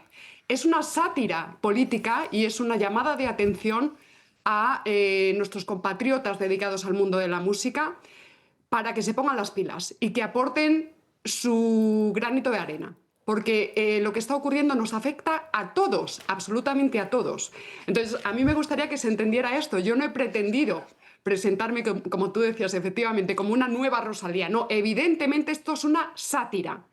Y las piezas están, de hecho, a libre disposición en todas las plataformas para que cualquiera las pueda escuchar y usar. No está hecho este proyecto para lucrarme de una manera engañosa y decir, no, miren ustedes, es que resulta que ahora yo canto fenomenal y no se lo había desvelado a ustedes hasta ahora. No, es una sátira política. Echen ustedes mano de este tipo de rimas y de composiciones, pues, en fin, para amenizar estas fiestas navideñas en casa. Esto es muy importante, que están a libre disposición. Antes de abrir la mesa, ¿dónde? Pues aquí, mire, foto a la pantalla con el móvil, por favor, con este QR que va a aparecer ahora mismo ahí. Con eso usted va directamente a estas piezas de Fortunata y Jacinta, de Paloma Hernández. Fernando Paz. Bueno, enviarle a Paloma, a la que no conozco personalmente, pero que tengo la sensación casi de que sí la conozco, porque la sigo hace mucho tiempo, la verdad. Y bueno, felicitarle por su originalidad e imaginación, que, en fin, no esperaba yo esto y me alegra enormemente, de verdad, que sea así. Como digo, le sigo mucho. Casi lo penúltimo que he visto ha sido el podcast que ha hecho con Saúl Fernández, fenomenal, porque bueno, también el Saúl es un tipo extraordinario. Y enhorabuena, como digo, por tu valor, por tu patriotismo, por tu saber. Y bueno, me acuerdo que cuando conocí su canal, como era Fortunata y Jacinta, me quedé impresionado, de verdad, desde el primer día. Lo único que estaba esperando que saliera Jacinta. Porque, Ya, claro. No porque desconozca la novela de Don Benito, sino porque digo, bueno, serán dos, ¿no? Y tal. Y la verdad es que no hay espacio para dos, solo hay espacio para Paloma y sobra. Así que lo que quiero decir, de verdad, es sencillamente mandarle mi más calurosa felicitación. Gracias, Fernando. Nada. Casi mejor que no conteste, porque cualquier cosa que diga... Lo empeora, ¿no? Sí. No, yo suscribo todo enteramente lo que ha dicho Fernando. O sea, y lo he dicho al principio, el trabajo de Paloma en todos estos años es sencillamente imprescindible. O sea, hay que verlo. Y si usted es de los que todavía no ha entrado, es tan sencillo como entrar en YouTube y buscarlo, Fortunata y Jacinta, y le va a salir, y ya verá usted cómo no puede dejar de verlo. Porque se aprende una barbaridad. Don Jesús García Conde, que no es de Salamanca, pero sí de Valladolid. Sí, yo creo que nos conocimos el otro día en Ardemans. Tú estuviste con Federico y con Javi Soria y tal, y sí, nos conocimos entonces, y un concierto en Ardemans, ya que, oye, igual... Ardemans es un espacio de Madrid donde hay frecuentemente charlas culturales, pero dado que los otros son unos tristes y unos siesos, y encima sus canciones ya las hemos oído, al Guayom lo hemos oído 80.000 veces, pues joder, nos juntamos todos y que salga la voz como salga y cantamos tus canciones. ¿Cómo lo ves? En coro yo creo que lo arreglamos perfectamente, le damos 1000 vueltas a la IA. Perfecto, sí. Muy bien. Cuéntanos los temas fundamentales que te han movido, porque hay crítica, o sea, empiezas a repartir estopa y no hay nadie que se libre, me da la impresión, ¿verdad? Es decir, sobre la destrucción del español, las lenguas regionales convertidas en sucedáneos de lengua común para fragmentar el país, 1000 cosas, es decir, realmente tocas todos los palos. Sí, hay un tema de hip hop que trabaja precisamente el tema de la hispanidad. Hay otro rap hip hop de estirpe española que le canta las 40 al PSOE en su alianza con los secesionistas para la destrucción definitiva de la nación y de la patria por 7 votos. Hay una canción muy importante para mí que lleva por título Mujer antifeminista, y es bueno, pues en fin, es condensar la crítica filosófica que yo ya he emprendido en el canal de una forma sesuda, como bien comentáis, pero bueno, en esta ocasión pues en un formato de rima, casi de romance castellano. Insurreccionarme, otro hip hop que es músculo mayúsculo y un mambo antiprogre. El mambo antiprogre yo creo que va a ser el éxito total de estas Navidades. Yo les invito a que lo escuchen porque dice, si yo fuera ministra, los ultra hispanizaba. Entonces ese estribillo es bastante pegadizo, yo creo que va a quedar muy bien en las cenas de Nochevieja y de Navidad. Este lo ponemos la semana que viene fijo, pero sobre el insurreccionarme, háblame del insurreccionarme. A mí de todas las letras me ha tocado esa canción. Sí, insurreccionarme voy a remitir a una de las fuentes que quizá algún oyente la haya identificado. Es una canción de Martirio. Sí, la gran Martirio. Estoy mala. Bueno, ya lo lleva al ámbito doméstico, como es incapaz, bueno, como le cuesta muchísimo llevar pues su vida cotidiana, diaria, de llevar la casa, de llevar la tarea de la crianza de los hijos, al marido, etcétera. Entonces hay un guiño bastante potente a esa canción y a esa letra, pero en este caso volcado a una realidad política que, por cierto, es la que compone la temática de mi último libro, Islam y Feminismo, en el que hay una crítica a las políticas de inmigración descontrolada, que yo creo que ya es absolutamente evidente que nos está trasladando a todos a un horizonte de extrema preocupación y un tema extraordinariamente sensible. Y bueno, en este caso focalizado en la geopolítica de un Marruecos que se sabe muy fuerte frente a una debilitada España en particular, pero Unión Europea en general. Paloma Hernández, muchísimas gracias. Vamos a recordarle a todo el mundo cómo puede usted entrar ahí. Lo más fácil es el código QRS, porque te lleva directamente. Que usted no se arregla con la lengua siria. Bueno, pues vamos directamente como toda la vida, o sea, es Fortunata y Jacinta en YouTube y andando. Sí. Y luego está subido, vamos a ver, que lo tengo aquí apuntado, en el iTunes, en el Apple Music, en el Spotify, en el Amazon Music, que es lo de la Alexa, que Alexa, ponme no sé qué. En el YouTube Music, que no es el YouTube del canal de Fortunata, sino el específico de música. Y en fin, en YouTube, por ejemplo, ustedes ponen Fortunata y Jacinta, primero les va a salir Ana Belén con la serie de Radio Televisión Española, inmediatamente les salgo yo, y en los vídeos aparece como si fuera una especie de karaoke, la letra impresa en pantalla para que cada uno nos vayamos aprendiendo la letra y podamos empezar a hacer los coros maravillosos. Paloma, muchísimas gracias, enhorabuena por la iniciativa, o sea, de verdad no paras quieta, es impresionante. Enhorabuena y volveremos a hablar, porque vamos a poner alguna canción más en otro momento. Gracias mil. Un beso fuerte a todos. Igualmente. ¡Feliz Navidad! ¡Feliz Navidad! Hasta luego. Recordamos, mire, ella no sale en todas partes interpretando. Insisto, las letras son suyas, pero vamos a verlo. Lo saben todos los diputados, por los pasillos del Congreso se enteran que con Marruecos hay pacto y la verdad no se cuenta. Ay, que la verdad de la guerra híbrida de Marruecos no se cuenta. Y es lo que digo a la gente y no se quieren enterar que el Mohamed VI presiona.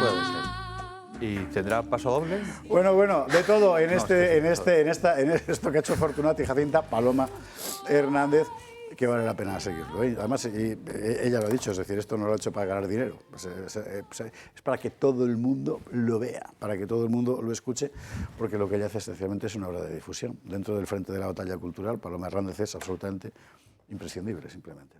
Me parece que es, además de muy culta, es muy lúcida, muy inteligente y transmite muy bien. O sea, tiene una capacidad divulgativa de llegar a la gente enorme. Tío. Yo de verdad que lo recomiendo.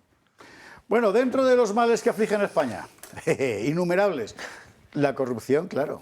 Vamos a hablar un poquito, ¿no? Además, es una temática que aquí en este formato Usares pocas veces transitamos porque estamos a otras cosas más trascendentales. Pero esto hay que hablar, ¿eh? O sea, no es normal. ¿Sabe usted ese cuñado que en las bodas se bebe hasta el agua de los floreros?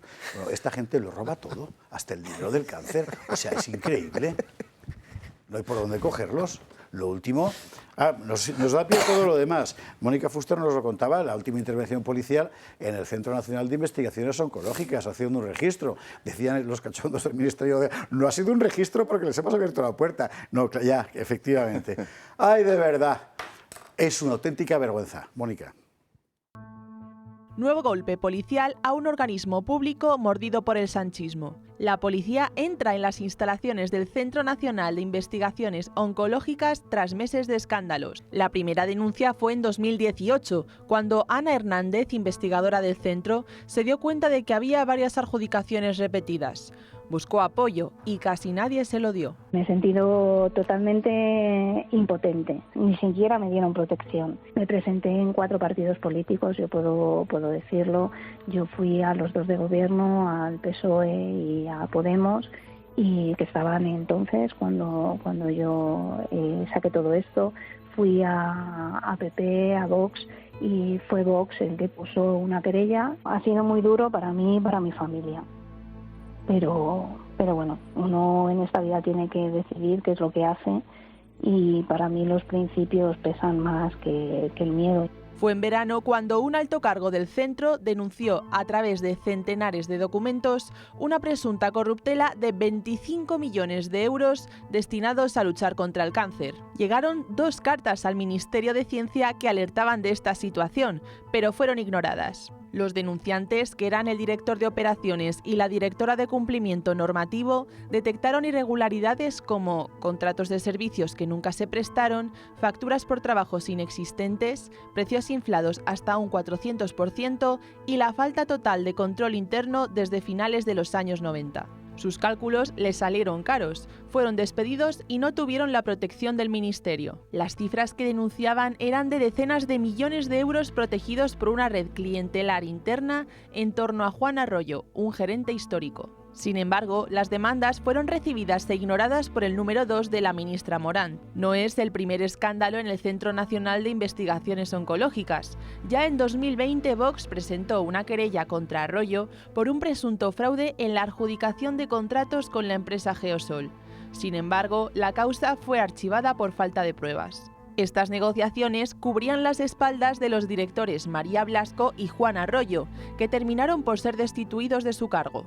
Por eso quiero que quede meridianamente claro que ni un euro de CNIO Arte se ha detraído de la investigación y del objeto del CNIO, que es el de la investigación contra el cáncer. Ahora, las palabras de Morant han cambiado. Vamos a ser muy contundentes a la hora de investigar y a la hora de tomar las decisiones que haga falta. Tras meses de sospechas y silencios del Ministerio de Ciencia, la UDEF finalmente ha incautado varios dispositivos para investigar al CNIO. Una presunta corrupción que sale a la luz tras 2 décadas y que podría haber estado quitando dinero a la enfermedad con mayor tasa de mortalidad en España, el cáncer.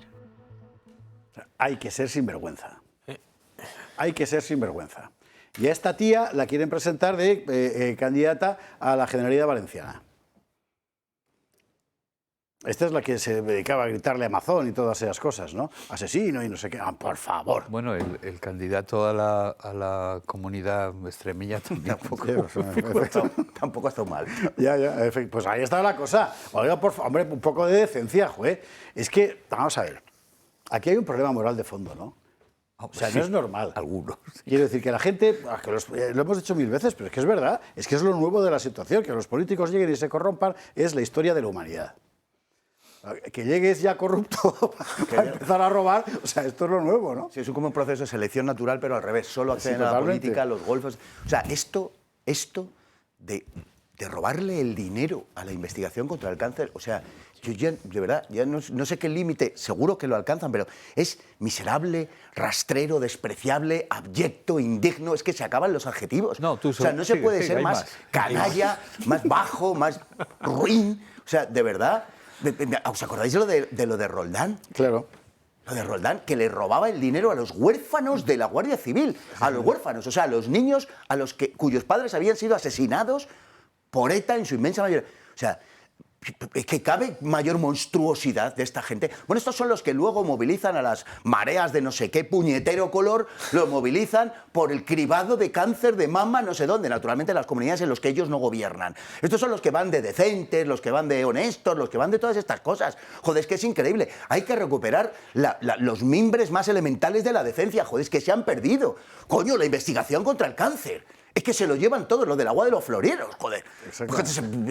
Bueno, yo prefiero callarme, tío. Esto es de paredón, tío, de verdad lo digo. En un país serio, esto es de paredón. O sea, es para acabar con ellos. O sea, usted se está forrando a costa de la vida.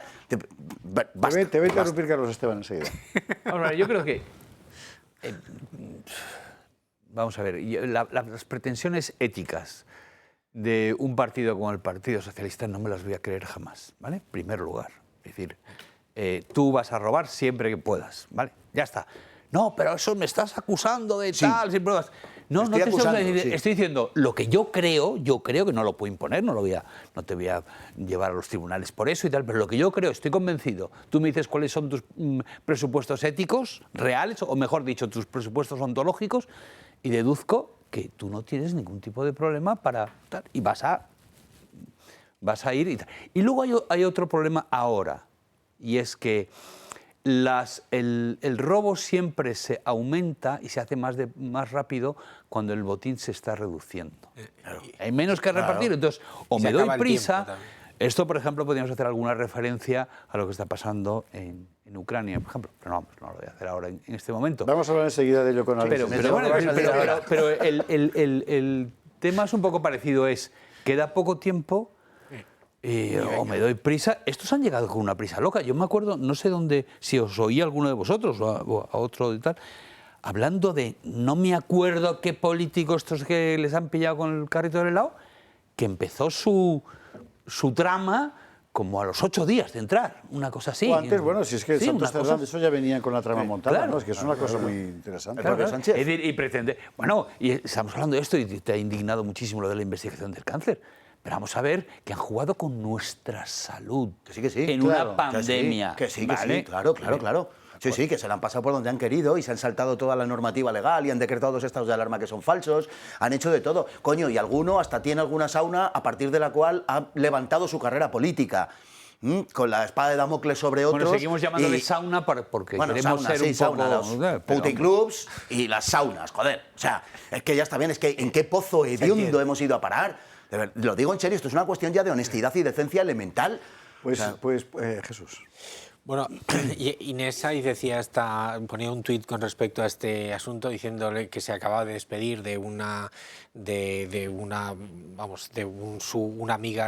amigo suyo y su mujer estaba destrozada. No sé quién de los dos estaba muriendo, pero vamos, 49 años, los que yo voy a cumplir el paso mañana.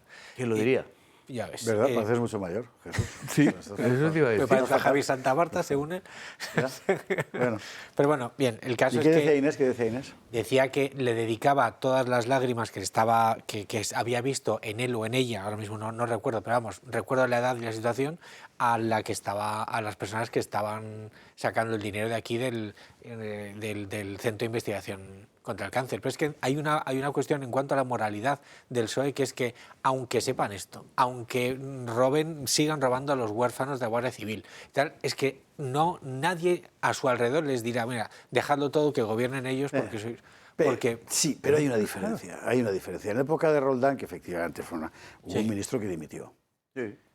Y hubo un cierto escándalo interno. Era una situación distinta, porque eran políticos que habían llegado y se habían corrompido enseguida, ciertamente, pero digamos que formaba parte del proceso más o menos natural.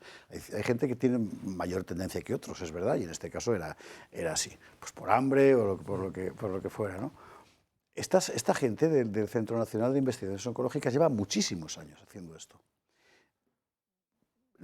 se había denunciado desde dentro, ¿eh?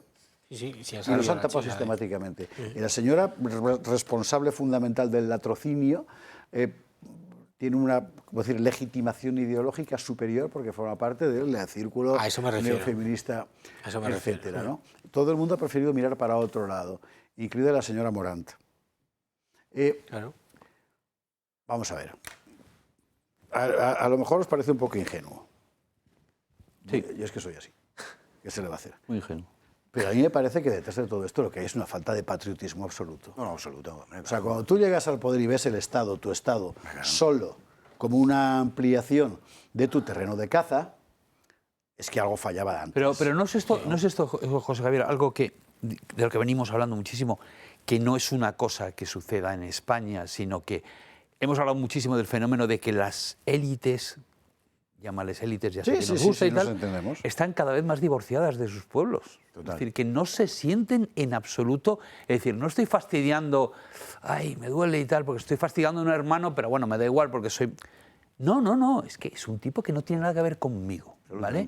El que tiene que ver conmigo es otra élite de otro país. Está mucho más cerca de mí que un compatriota que no pertenezca a la casta. Es absoluta indiferencia. Por eso, en toda esta historia, es que la cosa es, hay empresas de 2 exaltos cargos que inflaban los contratos para llevárselo. O sea, gente que tenía perfecto conocimiento de qué es lo que tenía lugar en este centro y tal y cual, a qué se dedicaban y que sabían perfectamente que al detraer ese dinero iba en perjuicio de los que padecían esta enfermedad.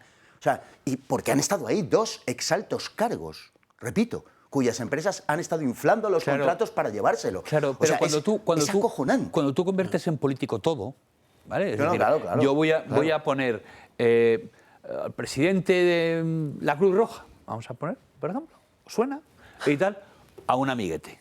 ¿Vale? Un amiguete, uno del partido y tal, no sé qué, en vez de decir, voy a coger a un tipo que tenga un magnífico historial en ONGs y en general en trabajo solidario o en no sé qué, voy a ponerle, no, voy a poner y tal. El tío que va allí sabe a lo que va, sabe por qué le han puesto, sabe que no tiene que hacer nada especial para ayudar a nadie, que eso no es lo suyo, ¿vale? Pero y lo que dice esto, pues el que si te ponen en fiscal general o te ponen en el Tribunal de Cuentas o te ponen en cualquier institución ya todo el mundo cuando se les pone, y además si no tienen ni idea, no pertenecen al campo ese, ni tienen ningún tipo de especialización, saben por qué están allí, o en correos, o sea, ¿vale? Sí, que sí. Entonces es que no se lo plantean eso de estoy detrayendo de tal, no sé qué me han puesto aquí para esto, para darme un premio, Y entonces me quedo con 5 millones cuando me has puesto en la SEPI, que tampoco es una cosa muy ética eso de robar al pueblo español en su industria. Sí, no debería. Ellos nos ven como un tiburón a un banco de sardinas. ¿Nos ven así? Sí. Somos el objeto de su sin acabar depredación. con todas las sardinas no vaya a ser. Pero somos el objeto de su depredación. Les damos igual, nos ven de una forma absolutamente anónima. Y lo peor es que luego, efectivamente, nos necesitan para legitimar su voracidad y para seguir alimentándola. Esto de verdad, o sea, están en guerra con nosotros y cuanto antes nos demos cuenta de que nos han declarado la guerra y nos quieren aniquilar, tanto mejor, de verdad, ¿eh? O sea, porque es que ya están en unos puntos absolutamente sensibles, como es en esta cuestión. A mí esto, o sea, de verdad me enardece hasta un extremo que me cuesta dominarme y controlarme. Te lo digo absolutamente en serio. O sea, es que esto me parece ya la mayor canallada que se puede llevar a cabo. O sea, ya no sé qué les queda, asaltar tumbas. Iba a decir asaltar tumbas, no, eso también lo han hecho. Eso también lo han hecho. En fin, bueno, mire, esto a mí me parece que hay que hacer una reflexión más allá de todos los socialistas son iguales, o esto es el sanchismo, o sea, aquí tenemos un problema serio, ¿eh? Aquí tenemos un problema serio de casta política. Y eso hay que afrontarlo, o sea, esto no es normal. Que roban en todas partes, sí es cierto. Pero esto, o sea, España es un país moralmente muy deteriorado. Y muy particularmente a la izquierda. Y ya le digo que la semana que viene, porque se han dedicado a eso, y la semana que viene os comunico que nuestro tema de debate va a ser ahora qué coño hacemos con la izquierda española. Porque de los últimos 20 años, desde Zapatero, la izquierda se ha convertido en otra cosa diferente. Una cosa muy irracional. O sea, una gente que considera que Sara Santolaya es su referente, pues es una gente que tiene un problema. Cierto. Y de una irresponsabilidad absoluta. Pero bueno, esto será en todo caso otro día. Las fechas navideñas nada mejor que hablar de religión, ¿no? Y la izquierda es religión. Y la izquierda es una definitiva. religión alternativa. Es eso. Es una caricatura de religión. Sí, la papisa cristiana, concretamente. Señores, un tema que quiero contar, porque luego tenemos de irnos a la publi, viene Alesia Slizava, vamos a hablar de la guerra de Ucrania, a contar lo que nadie está contando, pero el tema de la ola de derecha en Hispanoamérica, que es muy interesante y es muy satisfactorio, digamos que tiene una cara B. Esa cara B es que al final sales del foro de Sao Paulo y el mundo siniestro del madurismo para acabar en manos de los intereses de la oligarquía norteamericana. Esta es una pregunta que ellos se tienen que hacer. Claro. Iago Soler nos cuenta lo último que está pasando por allí. Una supuesta campaña contra las drogas con casi un centenar de asesinatos extrajudiciales y el mayor despliegue militar de Estados Unidos en el Caribe desde la Guerra Fría rompe el mapa geopolítico de Iberoamérica. Desde México hasta Argentina, los gobiernos se dividen entre los más cercanos a Trump, los que giran en torno a Estados Unidos, los que sacan a relucir una ambigüedad estratégica y los declarados en rebeldía con Washington. Una minoría de países se resisten a estar subordinados a las órdenes de Trump e intentan derribar una nueva doctrina Monroe 2.0, aquella que impuso Estados Unidos hace 2 siglos para mantener a raya las injerencias y decisiones de sus vecinos. Otros caen, como Panamá, que tras expulsar a China relajó las intenciones de Trump para adueñarse del canal. Pero Maduro es foco de debate regional y posicionarse es polémico. México pide respetar la soberanía de Venezuela, pero lo denuncia con prudencia ya que su vecino del norte coquetea con ataques en tierra. Colombia vive entre su planteamiento antiimperialista y las malas relaciones que guardan Petro y Maduro. La última, pedir una unión militar entre vecinos. A los militares de Colombia, que conozco muy bien, los llamo a la unión perfecta. Con negativa desde territorio colombiano. No, él no tiene que dar órdenes a los militares. En Mercosur, Argentina pedía... Del narcoterrorista Nicolás Maduro extiende una sombra oscura sobre nuestra región. La Argentina saluda la presión de los Estados Unidos y Donald Trump para liberar al pueblo venezolano. Sin embargo, Brasil reclamaba... Una intervención armada en Venezuela sería una catástrofe humanitaria. Mientras tanto, Cuba y Nicaragua miran expectantes. Managua acepta recibiendo a miles de deportados y calla al liberar a centenares de presos políticos. Estados Unidos podría haber dado con la clave para terminar con el régimen de La Habana al incautar barcos petroleros. La isla caribeña recibe 1/3 del petróleo que proviene de Venezuela. Sin esto, el país moriría. Ahora mismo la población huye, apenas hay electricidad y la gente se muere diariamente por picaduras de mosquito que contienen una mezcla de virus. El fin de Maduro podría ser el último clavo en el ataúd de Cuba. O no, y en todo caso queda la otra pregunta, es decir, desde el punto de vista del equilibrio internacional, así como desde el punto de vista nacional, no cabe duda de que es una liberación, pero al final es gravitar en torno a Washington, que no es el mejor de los amigos, para nadie, no nos engañemos. ¿Cómo lo veis? Pues es con el corazón partido. No, es verdad, porque... Ciertamente, claro, es decir, es que en el asunto concreto de Venezuela, o sea, a mí me parece que Trump se equivoca, soy completamente contrario a estas aventuras de llevar la democracia y ese tipo de cosas. Ahora, desde el punto de vista español, me apetece que salga todas esas basurillas sobre nuestros políticos, ¿no? Es decir, es como más el razonamiento que se tenía antes, en los siglos pasados, que tú no decías, oh, qué bien, ha ganado en Francia la ideología que yo apoyo. No, lo que querías es, qué bien, ha ganado en Francia la ideología que pienso que la va a destruir. Exacto. ¿Vale? Es decir, que comprendo que es un poco primitivo y tribal, pero yo sigo teniendo un poco ese pensamiento. Entonces, el hecho de que puedan entrar ahí y sacar las porquerías de nuestros políticos y que puedan, digamos, acelerar su marcha, pues chico, me encantaría. Yo creo que quien ha destruido la soberanía nacional ha sido Maduro. Precisamente, es decir, ahí no hay en juego ninguna soberanía nacional, sencillamente. Entonces, cualquier cosa que se derive de la situación actualmente en Venezuela y que sea beneficiosa para España y que sea capaz de desmantelar o poner en tela de juicio por lo menos a esa asociación de malhechores que responde a 4 siglas, 4 mentiras, que está en el gobierno, pues bien, sinceramente te lo digo, bienvenido bueno, entonces, sea. más o menos, por lo menos en parte estás de acuerdo conmigo. Sí, sí, sí. O sea, los venezolanos no van a estar peor después de la intervención. No, es imposible que esté. Bueno, Sí, imposible no es. Le podemos mandar a Pedro Sánchez a gobernar allí. No, una guerra civil. No, pero eso lo saben los americanos. Pero claro, pero eso está así. Pero eso está así. Es que vamos a ver, Carlos, ¿y la alternativa cuál es? ¿Tragar al sátrapa este? O sea, él pero que no es asunto ni de Estados Unidos ni nuestro. Eso es lo que te quiero decir. Carlos, precisamente. Luego, entonces, tanto mejor si se lo cargan y nos beneficia a nosotros. Por eso. Como a mí me da igual lo que pase allí, digo, pues bienvenido sea y que caiga el entramado ZP. O sea, esa es la cuestión. Eso es lo que me preocupa. Además de eso, también me preocupa la suerte del pueblo venezolano. Por supuesto que sí, también me preocupa. Entonces yo espero que lo que salga de aquí sea lo mejor posible para el pueblo venezolano. Y lo mejor, la oposición es un maldito desastre absoluto en Venezuela. Es algo nauseabundo en su práctica totalidad. Pero con Maduro tenemos ya una seguridad, lo sabemos y lo conocemos. Y aquí no hay, repito, no está en cuestión ninguna soberanía nacional porque el primero que la ha destruido es Maduro. Eso es lo típico que puedes decir de cualquiera. De cualquiera. Los alemanes de cualquiera no hay.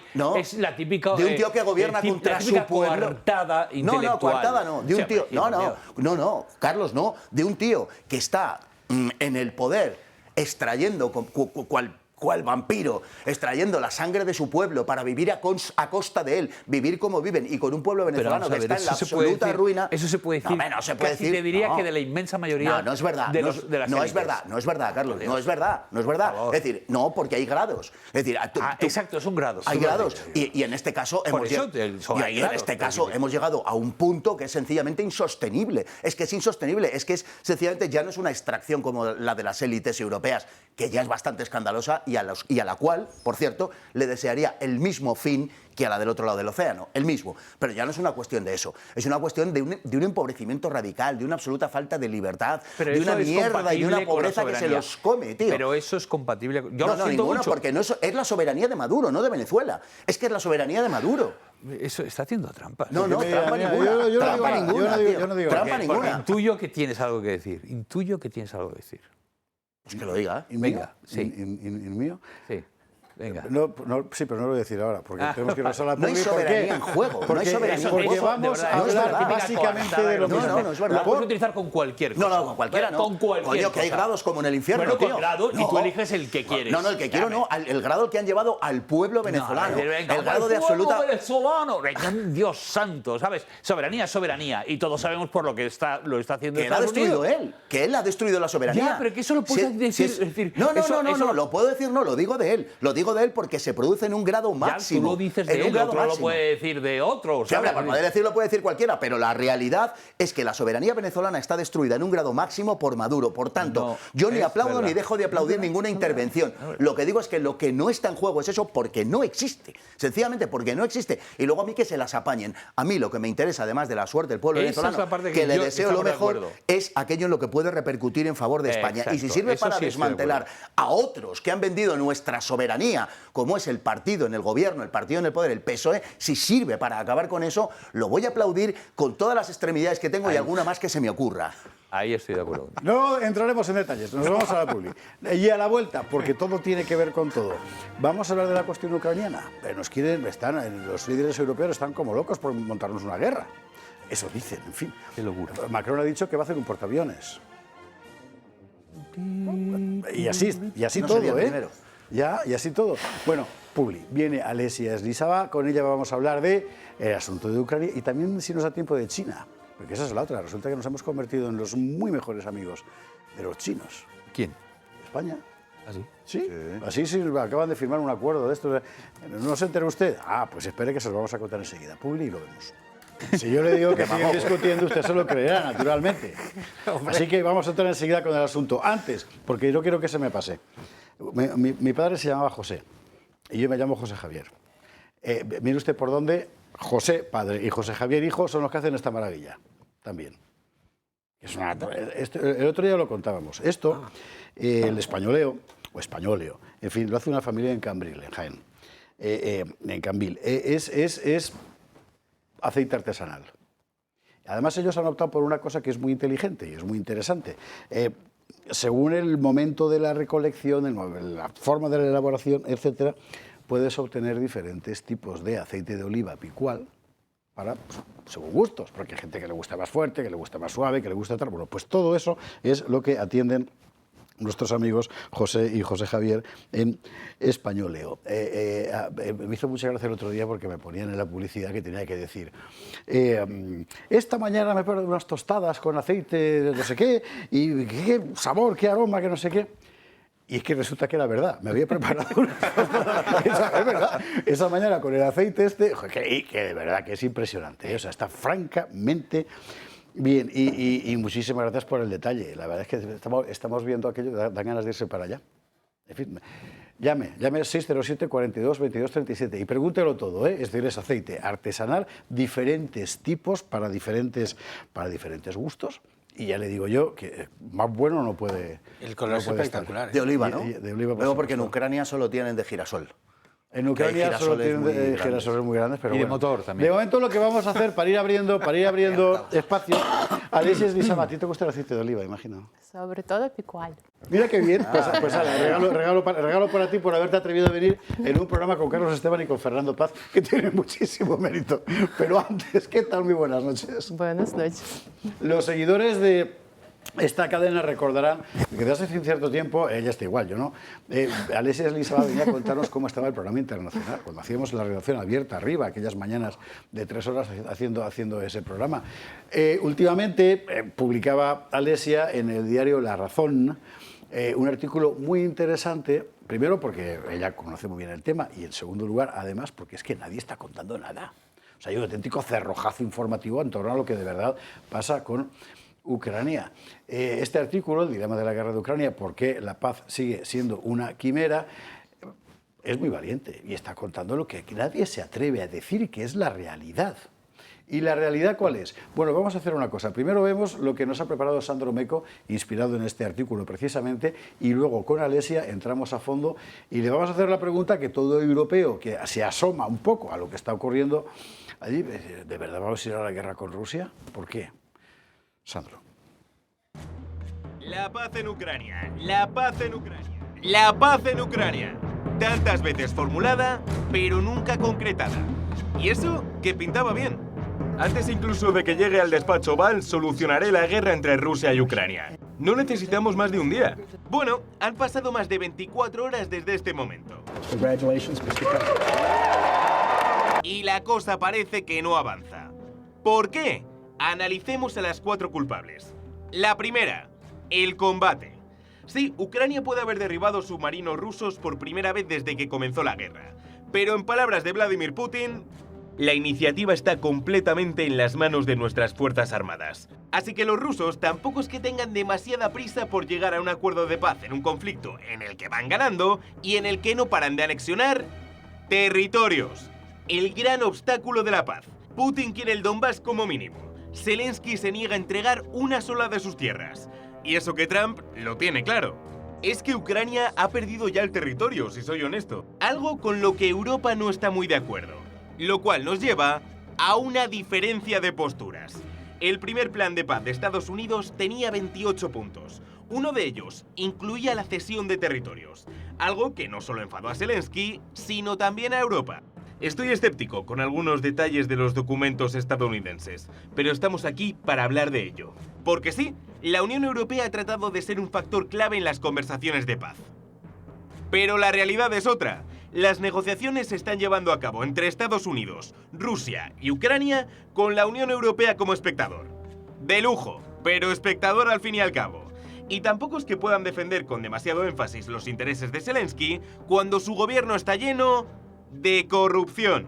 Numerosos asesores acusados. El número 2 de Zelensky obligado a dimitir. Las cosas están tan tensas que muchos señalan a esta solución. Creo que es hora de que Zelensky celebre elecciones. No han tenido unas en mucho tiempo. Por tanto, parece que por mucho que nos digan que... Creo que estamos más cerca de lo que hemos estado nunca. La realidad parece ser esta. Creo que no estamos más cerca de la paz tras estas negociaciones. Y todo a pesar de que Trump quiere firmar la paz alrededor del 25 de diciembre. ¿Será un imposible o veremos cómo esta guerra tiene su propio milagro navideño? Será imposible, Alesia.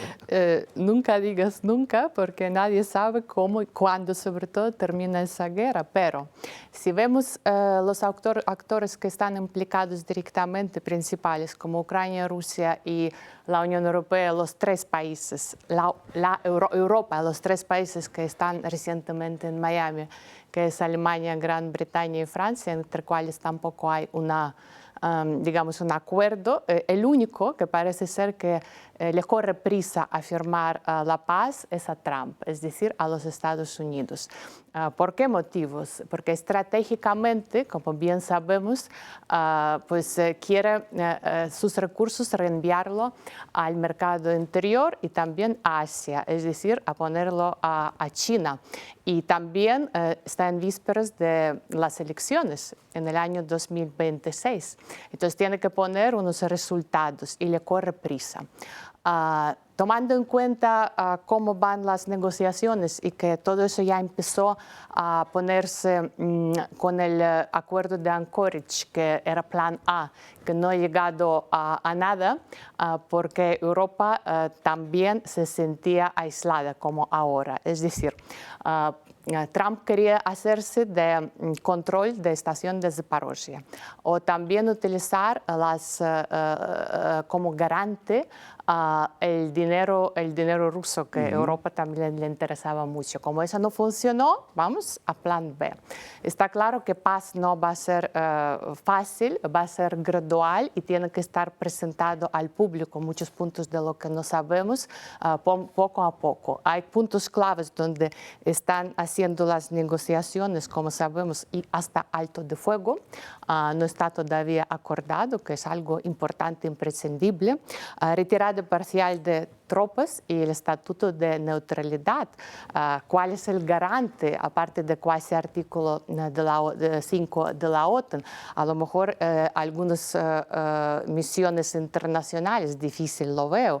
Brasil, la India, salvo los actores que están muy lejos. Y plan económico post-conflicto. Rusia también va a entrar en el año electoral, esto no se dice mucho. En el año 2026 se prevé las elecciones y ya había una demarcación electoral donde Donbass, Donetsk, Lugansk y también Gerson y Zaporozhye está en las comarcas electorales. Por lo tanto, la parte y el razonamiento de Ucrania, que está en la Constitución, que tenemos que formar parte de la OTAN, también está en la Constitución muchas cosas que contradicen de los objetivos que los rusos han puesto. Pues ahora, al día de hoy, y es para luego si podemos tener un debate, al día de hoy la situación es la siguiente. Sesiones territoriales, no lo veo. Intercambio. Luego, elecciones, la pregunta es, porque en Ucrania tiene que haber las elecciones, pero la pregunta es, ¿quién vota? Ok, lo votan ucranianos en Ucrania, pero también hay ucranianos que no están en Ucrania. ¿Qué pasaporte tienen ucranianos? Ucraniano, y si tienen pasaporte ruso, ¿tienen derecho a votar, por ejemplo? Esa es otra pregunta muy grande. Y otra pregunta grande, que son los ejércitos. El ejército ucraniano es uno de los más potentes en Europa y posiblemente en el mundo a tiempo de guerra. No quieren reducir, o por lo menos está en el bio de negociación, cuántas personas tienen que ser. Son muchos efectivos que son al día de hoy, que superan a Francia y Alemania, y también tienen en reserva muchos más posibles. ¿No? Muchos ya no sé si ya van quedando muchos. En fin, ¿cómo lo veis? Hombre, yo creo que aquí un factor importantísimo es la cuestión de las elecciones en Ucrania, ¿no? La situación interna ucraniana, la situación de Zelensky, todo este vía crucis que ha pasado, que está pasando por la corrupción, y da la impresión, no nos podemos fiar mucho de la las informaciones que recibimos habitualmente. Yo he leído el artículo de Alesia, me ha parecido, en La Razón, me ha parecido que era un artículo absolutamente equilibrado y muy analítico, o sea, muy fiable por todos los conceptos, aparte de la fiabilidad que me merezca ella, Alesia, como persona, pero el artículo de verdad que creo que es luminoso a ese respecto. Pero la cuestión está, en mi opinión, por lo que además cuenta ella, digamos, que hay unas fuerzas que están favoreciendo ese proceso de paz, favoreciéndolo porque beneficia a quien va ganando, para entendernos. Entonces, lógicamente, Rusia está planteando la cuestión en los términos que le son más favorables, pero que va a ser difícil que Rusia se desdiga de ellos. Por ejemplo, la cuestión de Donetsk, la cuestión de las tierras que ha ocupado, por un lado, y por otro yo creo que el elemento de distorsión, además de la Unión Europea, que me da la impresión de que por distintas razones tiene una voluntad directa de que no se llegue a la paz. Además de eso, está la cuestión interna de Ucrania. ¿Cómo lo ves, lo de Ucrania? Yo creo que hay una fatiga y según los últimos datos, los ucranianos quieren la paz y luego veremos. Y luego veremos qué está pasando. También la opinión pública se puede orientar, pero la opinión pública dice, nosotros que estamos dentro es muy fácil y los ucranianos están fuera, finalmente son los más patriotas, ¿no? Los patriotas son los que están fuera del territorio, ¿no? Esa es una parte. Luego la parte de elecciones, la legitimidad. Si hubiese habido elecciones ahora, está claro que Zelensky, por todas las encuestas que haya, habrían perdido las elecciones. Las elecciones es verdad, durante el tiempo de guerra es muy difícil, pero es que ha pasado bastante tiempo y todas las elecciones que deben ser en otros sitios, en otros lugares, habían tenido su momento, entonces ya es el tiempo. Entonces yo pienso que Zelensky está en una situación muy difícil cuando la ayuda externa se ha disminuido por parte de los Estados Unidos, la deuda ucraniana está creciendo y a pesar de lo que Europa ha aprobado, pues la ayuda que parece ser va a durar 2 años, a ver si es que dure o se gasta mucho más antes, cómo lo va a devolver al final pues Ucrania. Todo eso no pinta bien. Pero ¿la opinión pública ucraniana estaría dispuesta a ceder esas regiones orientales? La respuesta después de la publicidad, porque tenemos que hacer una pausa antes y esta es la recta final del programa y esta pregunta que ha hecho Fernando Paz es clave y además es muy difícil de contestar, hace falta conocer muy bien el paisaje, que Alesia lo conoce. La opinión pública ucraniana de allí, porque efectivamente otra cosa son los ucranianos que están fuera, claro. Pero los de allí que están sufriendo todos los días el drama, ¿estarían dispuestos? Publi, a la vuelta de la respuesta. Recta final del gato, pre-Nochebuena. La pregunta que había dejado en el aire, bueno, había dejado en el aire yo, Fernando Paz. La opinión pública ucraniana allí, los que están allí a pie de drama, ¿estarían dispuestos a un parón y con qué consecuencias? Hay 2 escenarios, bajo mi opinión.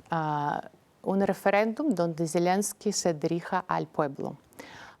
En el caso si quiere continuar la guerra o no tiene otro remedio, es un speech. Y en el caso si quiere llegar a acuerdo al paz, es otro speech. Entonces, el pueblo de Ucrania quiere paz.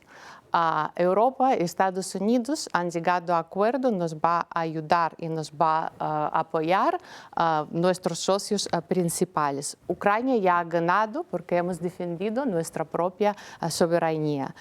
Esas condiciones son mejores y nunca van a ser mejores de los que no han ofrecido. De hecho, ¿acordáis todos los acuerdos de Estambul, por ejemplo?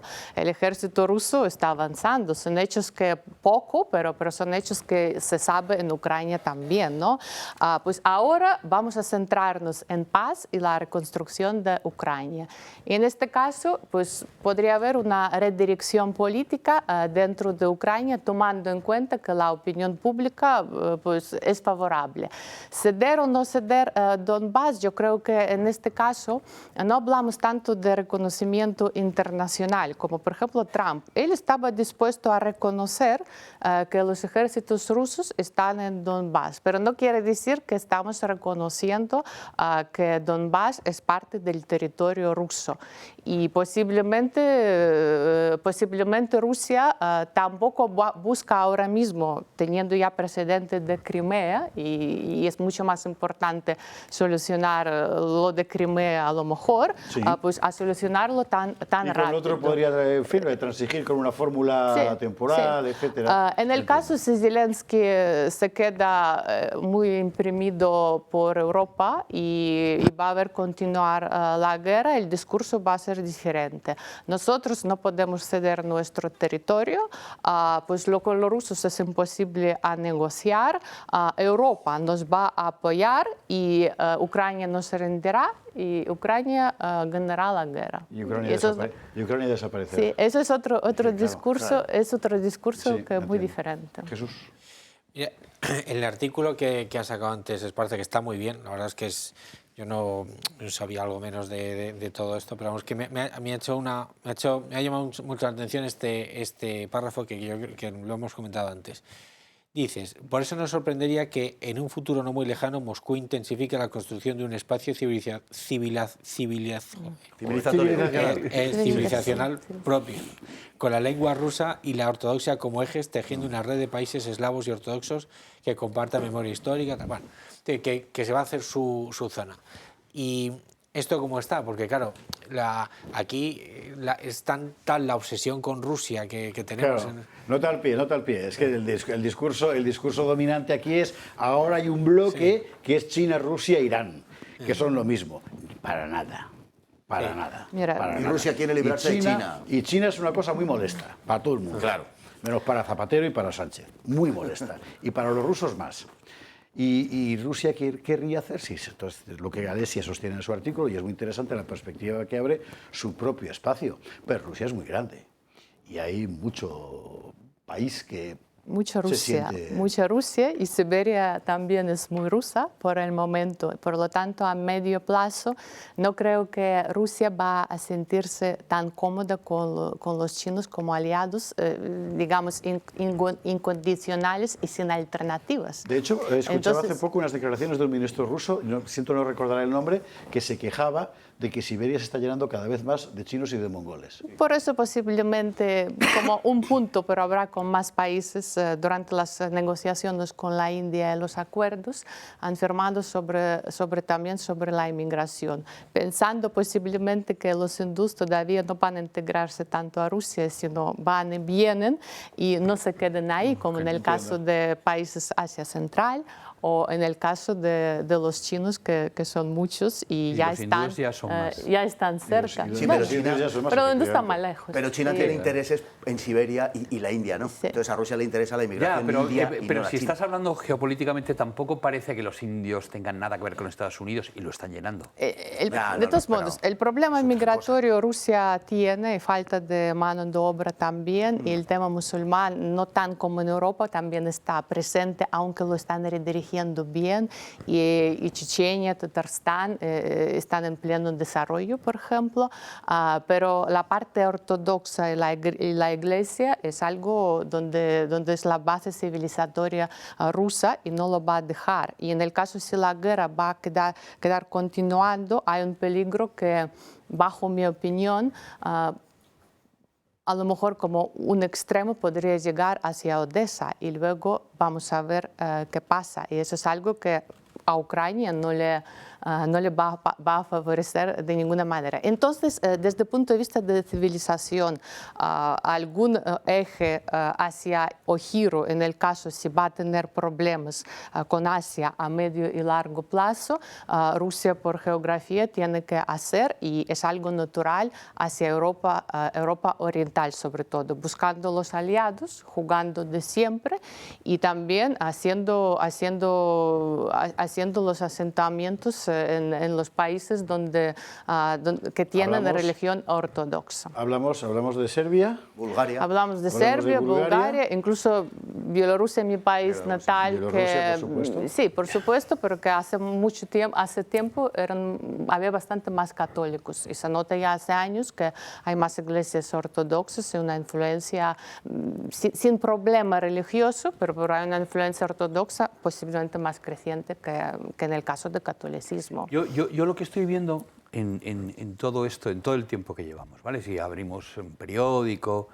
o vemos la televisión, no solo aquí, sino bueno, ya en Inglaterra es como la locura absoluta, Alemania, Francia y tal, es como que nosotros estamos discutiendo la guerra de Ucrania con Estados Unidos, con tal, y Zelensky no queremos saber nada de él. Vamos a decir muchas cosas horribles de él y no sé qué, pero no se nos ocurre levantar el teléfono y decir, vamos a ver, vamos a hablar, ¿qué es lo que quieres?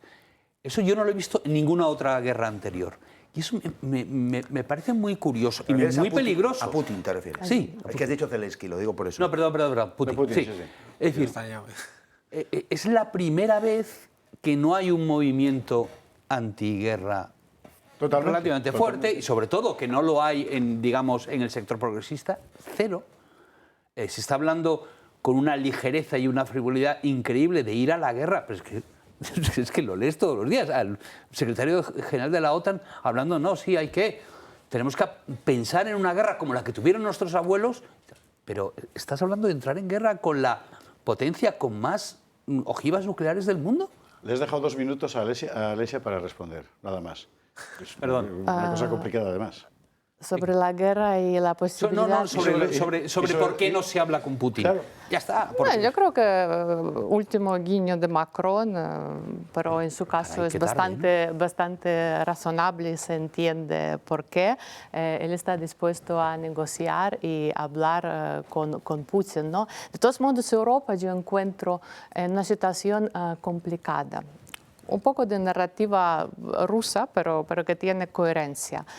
Europa ha vivido por encima de sus posibilidades durante muchos años, con buena base social, bienestar, etc. Teniendo energía más barata de Rusia y defensa muy interesante de Estados Unidos. Gratis. Ahora lo que estamos nosotros viviendo, que bueno, con Rusia más o menos está resuelto el problema con muchos peros en el tema energético y por otra parte con Trump no conviene pelearse porque vas a tener dos enemigos. Pero respecto a eso, dentro de Europa hay diferentes posturas, ¿no? Sur, postura Bálticos, Escandinavia, más dura, y España, Italia, que es diferente, y Hungría, etc. Entonces, casi todos los países de Visegrado. Entonces, como no se sabe cómo lidiar y cómo resolver el problema interno, la solución es la guerra. Por el momento. Sobre todo que es verdad que Europa necesita por lo menos un año para llegar al acuerdo sobre la política de defensa. Lo necesita, tanto como lo necesita Rusia para ganar lo que está buscando y para prepararse para sus elecciones posiblemente. Tanto como... Con ese dibujo que tú haces, nos quedan 30 segundos de programa, me cago en la mar, tienes que darme más. Pero bueno, con ese dibujo que tú haces, la guerra en realidad es un instrumento de movilización económica, pero no se puede contar. Todo va a depender de cómo está la economía internamente a nivel mundial y elecciones. Elecciones en todos los países. O sea que sí. Alesia Rizaba, muchísimas gracias. Quedan 30 segundos. Quedan 30 segundos. Jesús García Conde. No, pero Carlos Esteban. Fernando Paz. Vamos a cantar. Pero qué cosa más bonita pasa en este programa, de verdad. ¡Feliz Navidad! ¡Feliz Navidad y que la semana que viene volvemos! Natum vivete, regem angelorum, venite adoremus, venite adoremus.